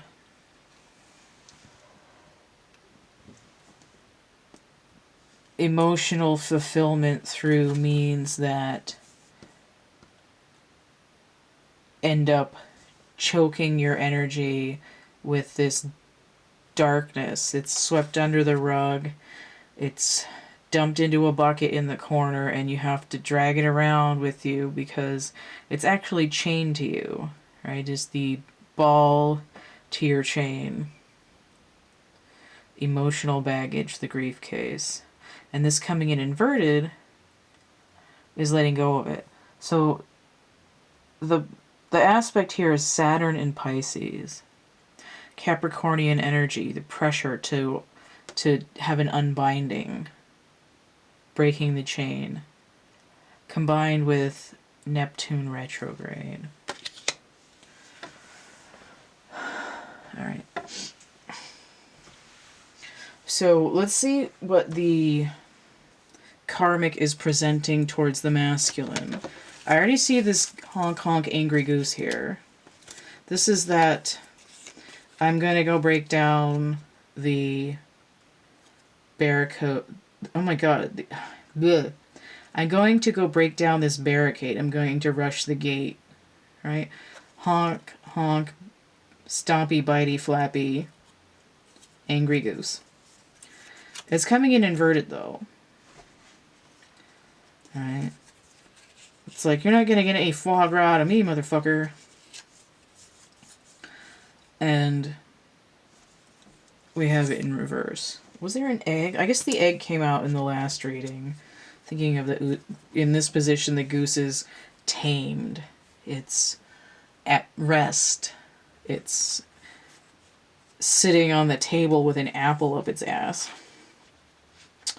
Or has laid a golden egg at this point. So there's the egg, the Fool, coming in inverted. Aquarius is retrograde right now. This is Wake Me Up by Avicii. Rest in peace, Tim. Now, that's the video for that song is about having your whole energy in life stimulated by finding somewhere that you fit in. It's like finding your soul tribe and not just sort of existing in a world where you have no emotional connection or fulfillment.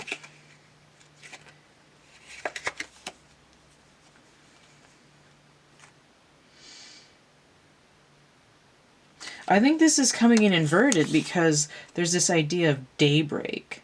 It's like you haven't finished going through your dark night of the soul. The universe is indicating to the masculine. There's an aspect of ego that hasn't been transformed in the consciousness, which is why this Two of Swords is here. You have to have your perspective shifted. And that's what the Aquarius energy is doing. It's like the current method of communication is back-asswards. Four of Cups inverted. You're being directed to out of apathy and into an emotional truth handed down to you from the universe.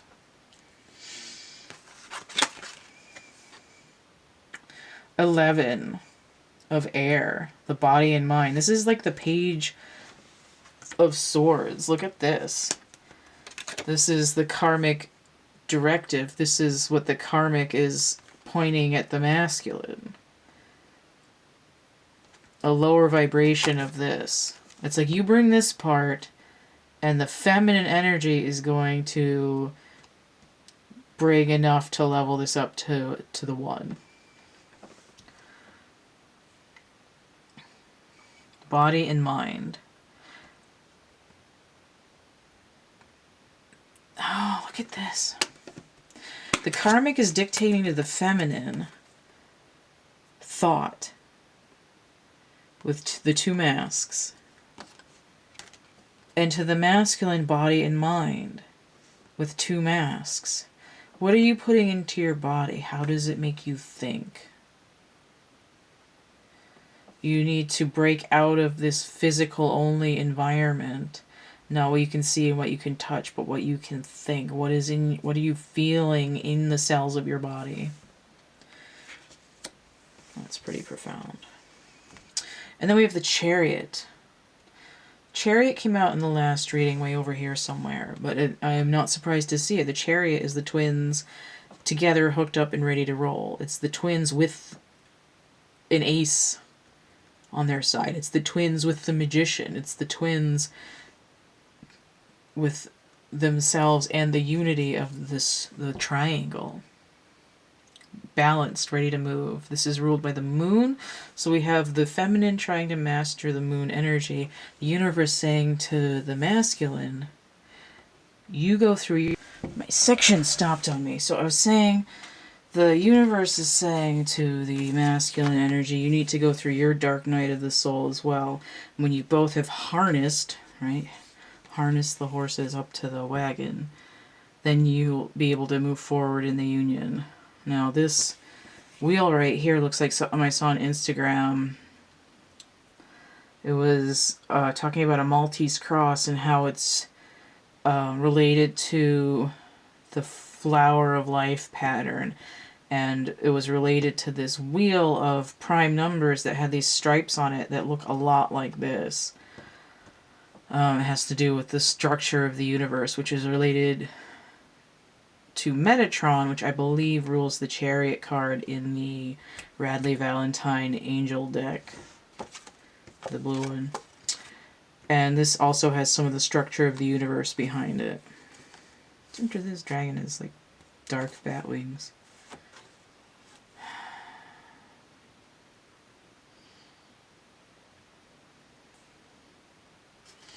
I feel like these 4 figures here are representing the 4 canopic jars.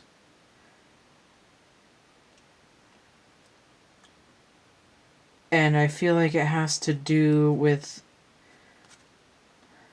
the root, the sacral, the solar, and then the heart chakra. And it's sort of opening up the whole thing. Alright.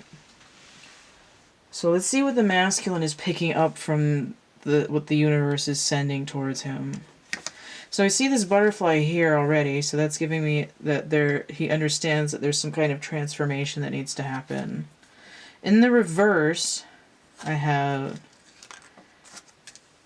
so coming out this way, the back of the credit card. To me, this is about details.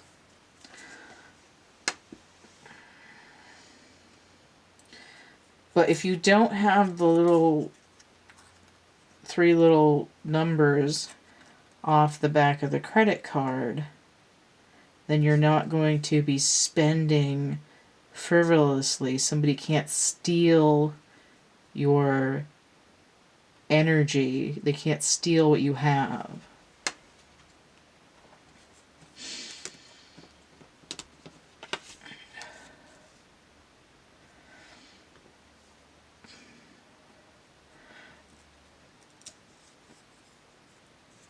And I think the with these 2 charms coming together like that, it's like the masculine is saying, okay, I realize I can't keep skimping out on paying this karmic debt. I need to have this transformation. 8 of Pentacles, teacher. Is this the Pentacles? That's Cups. Where did I see? Oh, I said the 8 of Pentacles right here. 8 of Pentacles. Okay. So Jethro Tull, teacher. Now, the 8 of Pentacles is about doing work. The masculine's like, okay, I need to do the work. I get it.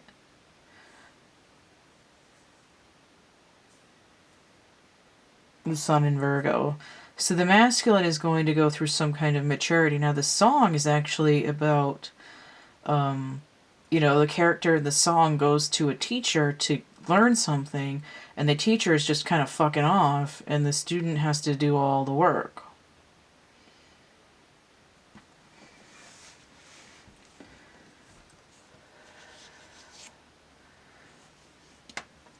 And I get this idea of, you know, the masculine energy might have previously been a state of, well, if the universe is supposed to teach me something, then why do I have to do all of this? But it's like, he's getting to a point where he's like, oh, it's like I didn't realize I was doing, like, like, I didn't realize I had to teach it to myself. You know, like,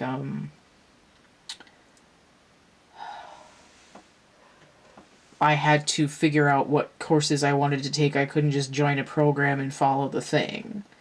And so there's this sort of realization of, oh, I see what's happening here. 7 of Pentacles. I just heard Mistress Mary quite contrary. How does your garden grow? Saturn and Taurus.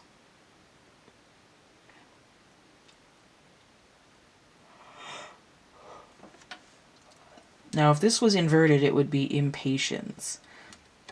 But I get this, the masculine energy. We have 15 pentacles here total.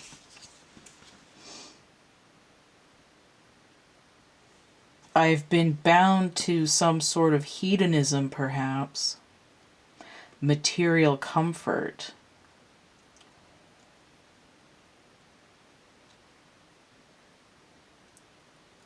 And I'm going to take the time that I need to get through this transformation. Knowledge. See, he didn't know what he was supposed to be studying. This is like a youth version of the Magician to me. So this is number 9. This is where the Hermit would be.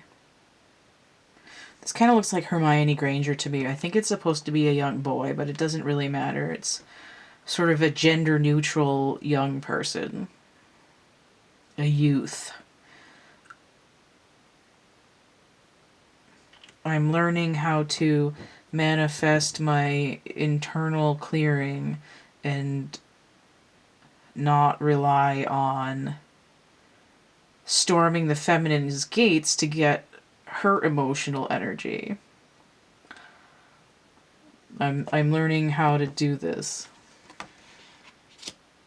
7, 8, 9, where we have this. He's with his own energy. He's over here 5, 6. But when he starts to pick up on what the universe is sending down, he goes 7, 8, 9 right away. And he's only just a little bit away from the 10, 11 to get to the completion of the cycle, and the 11, the union. Queen of Swords. 1 or a 13. This is the transformation, and I think she came in a little bit sideways.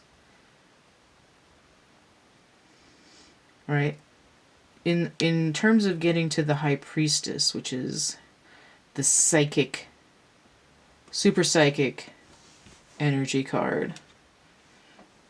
Right? Paired with the Magician, a little bit more mysterious and dreamy. The Magician's a little bit more like action oriented.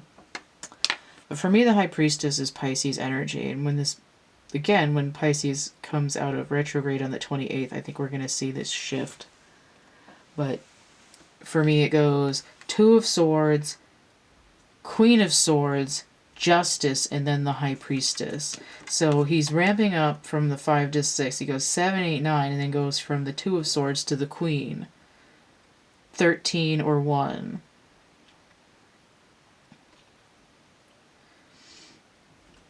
Now the 13 breaks down to a 4, which is the number of the Emperor. So even though you might be, well, why is the masculine got the Queen of Swords? Because he needs to get through the level to get this High Priestess energy, to get this psychic download that's coming through with the Pisces energy. Alright, Queen of Swords.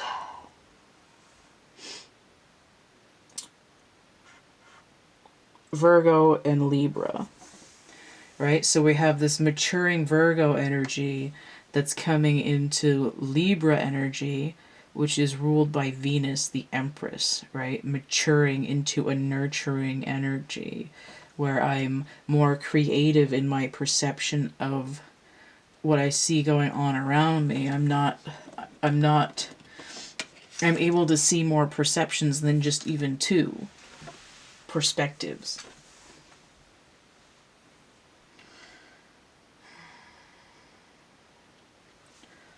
Okay, I'll do that one last. Okay, so let's see how the masculine is looking at the feminine. The Knight of Cups inverted. All right, so this is the Jacksons. Can you feel it?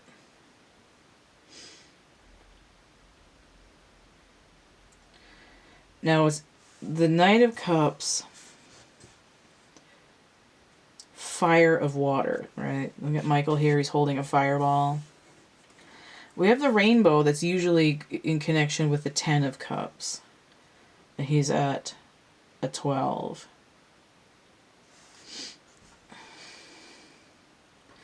Aquarius and Pisces energy, right? So we have it inverted. We have those 2 retrogrades.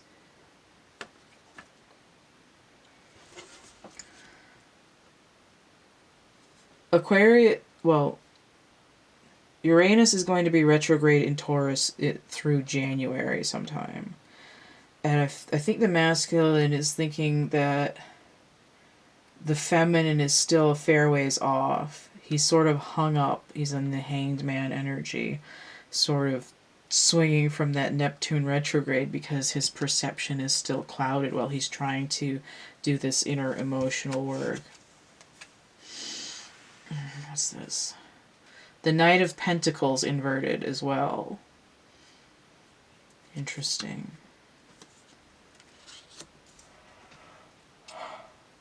Knight of Pentacles inverted. Leo and Virgo energy. So we have the Leo energy from this uprising. We have the Virgo energy from here. I feel like it's a way off. I don't want to come in slow. I want to come in faster in the material world.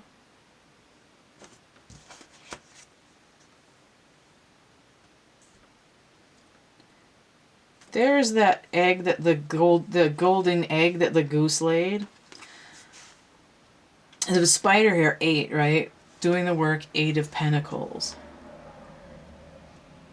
Will get you that golden goose egg. Will turn the Fool right side up and restart the cycle. So, oh, there was a different one that... Was she the... She was the one that had 3 aces. Or... No, she had 4 aces and they were all going the wrong way. Masculine is like, she doesn't have the Ace of Wands, but I can get the Ace of Wands. I can give it to her. If I can just get my horse out of the friggin' gate here.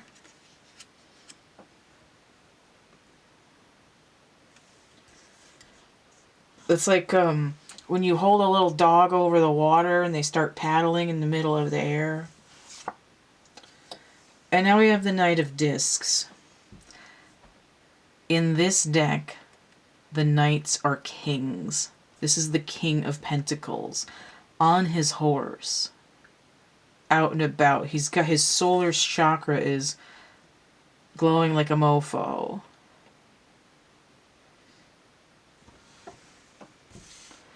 Because in the Thoth deck, what's normally a knight is called a prince. So this is the king here. He's an errant king. He's out and about. So he's not riding in as a Knight of Pentacles or Knight of Cups. He's coming whole hog with this Ace of Wands as the king of manifestation.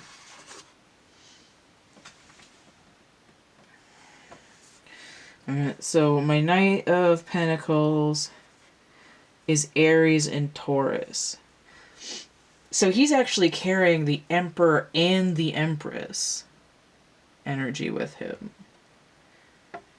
That is a really fast turnaround when he thinks towards the feminine energy.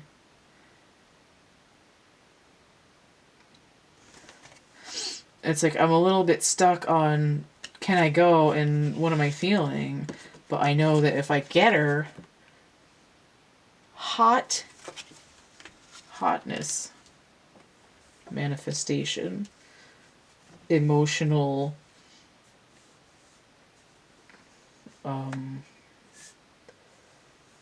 ascension. So how's he doing towards the union? Now when I picked these up, I was saying that I had fire here. I had this tetrahedron. Alright? We already know the masculine is looking at the feminine and doing fire. So we have fire element, and then we have 4 sides of the tetrahedron. That's Emperor energy again. And we have this 6-sided crystal spike, obviously very phallic, Pentacles suit. He come in with the King of Pentacles, and he wants to set this right on the 6 here. Knight.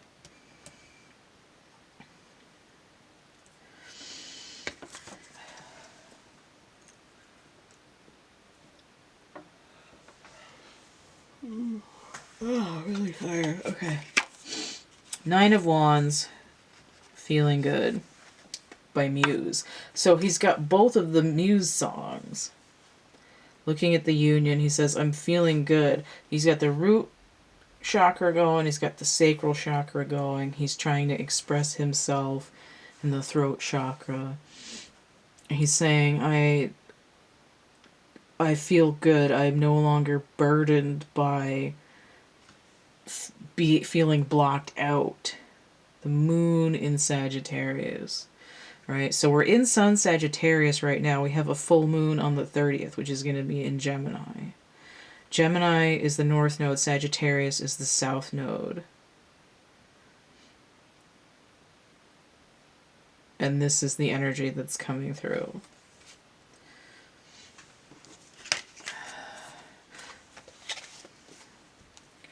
A Seven of Pentacles again. I'm pushing through with this growth. This is a tower. And then I have this foundational tetrahedron here with fire energy. And this pentacle's here. I'm no longer staying in my position. I'm breaking down. I want to break down this union into something and rebuild it. Nine of Pentacles.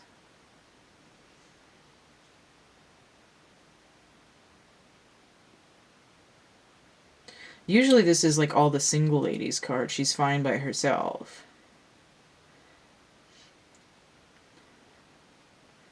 And I think that the masculine is saying, I'm going to give her this cup. And she's going to look at me. And she's not going to throw it back in my face this time. Okay. So this is the Eight of Wands. It says swiftness. I have this rainbow. Oh, that was in the other reading, I guess. Oh, no, I had this. Okay. I have a rainbow and I have a rainbow, and they both came out inverted. Right, the masculine energy wants to go real fast. He wants those knights to go like, meow, like right out there. For some reason, this Eight of Wands came out inverted. I have an octahedron here.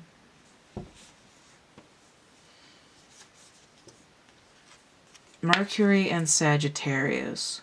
So I have the north and the south nodes here again. So why is it coming inverted?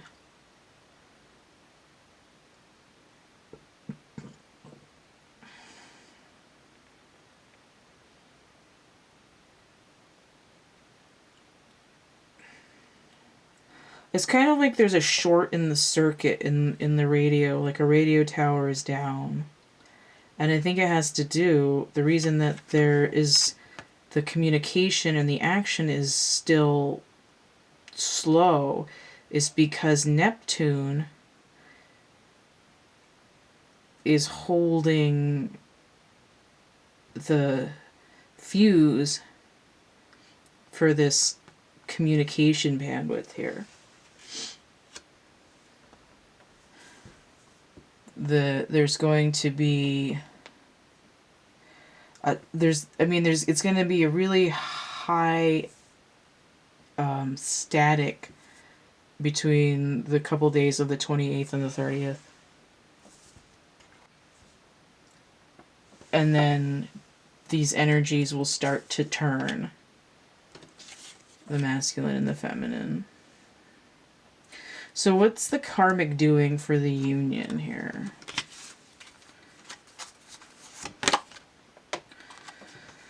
Okay. This is the Four of Pentacles, the Four of Discs in this deck. It says power. This is the power grid. And I was just talking about the fuse. This is supposed to be the sun in Capricorn, but the way that I restructured my list, it's now Neptune in Capricorn, which is essentially what I was just saying over here. Neptune retrograde, as the power grid is down. It's not about letting go of anything with the way this card comes out. There it is, El Condor Pasa. Strength inverted. This is coming in inverted the same way that this Eight of Wands came in inverted. Right? Scotty. It's like, I'm giving her all I got, Captain. We don't have the power. Four of Wands. Inverted. there's a holdup on the restructure. You can't light up the 4 wands if the lampost's wires are connected to this power grid that's down. And then we have the King of Fire, which also came in inverted.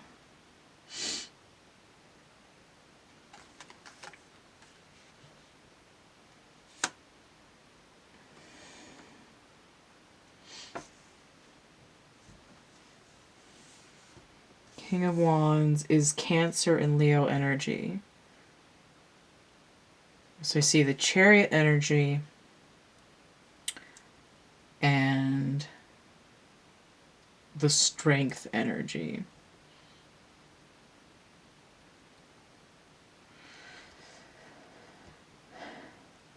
The universe is acting on this union to say, it's weird because I have 8 and 4 and then I have 14, which could be a 1. But I see 8 and 5, 13, 8 here total and 5, 13. 13 and 8.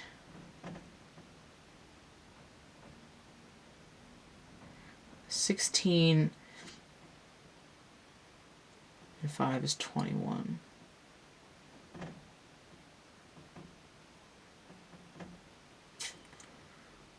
It's just the world again.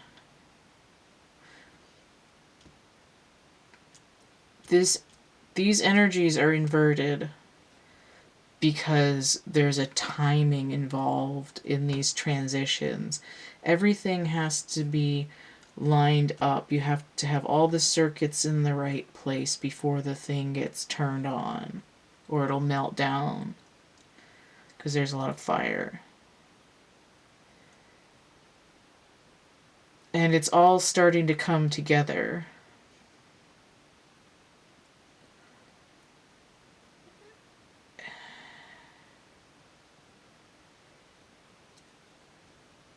And it's sort of dependent on the universal timing. It's a little bit of that, I'm waiting for it to grow, I'm doing my work, 7 of Pentacles, letting nature take its course, letting the universe offer up these truths. It's like, I'm doing my part. I'm doing my work. Stay focused on your work. And don't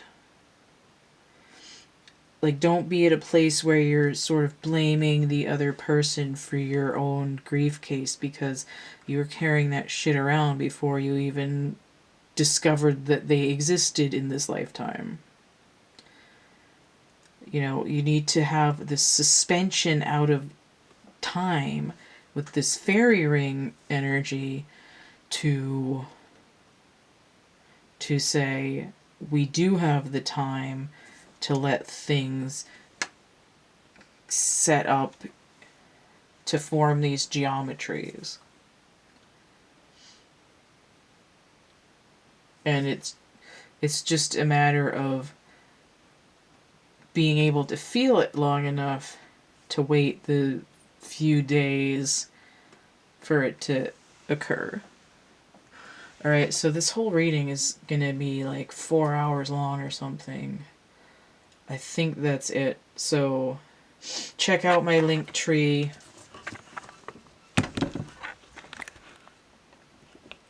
linktr.ee/cattheminion. So that's my link tree.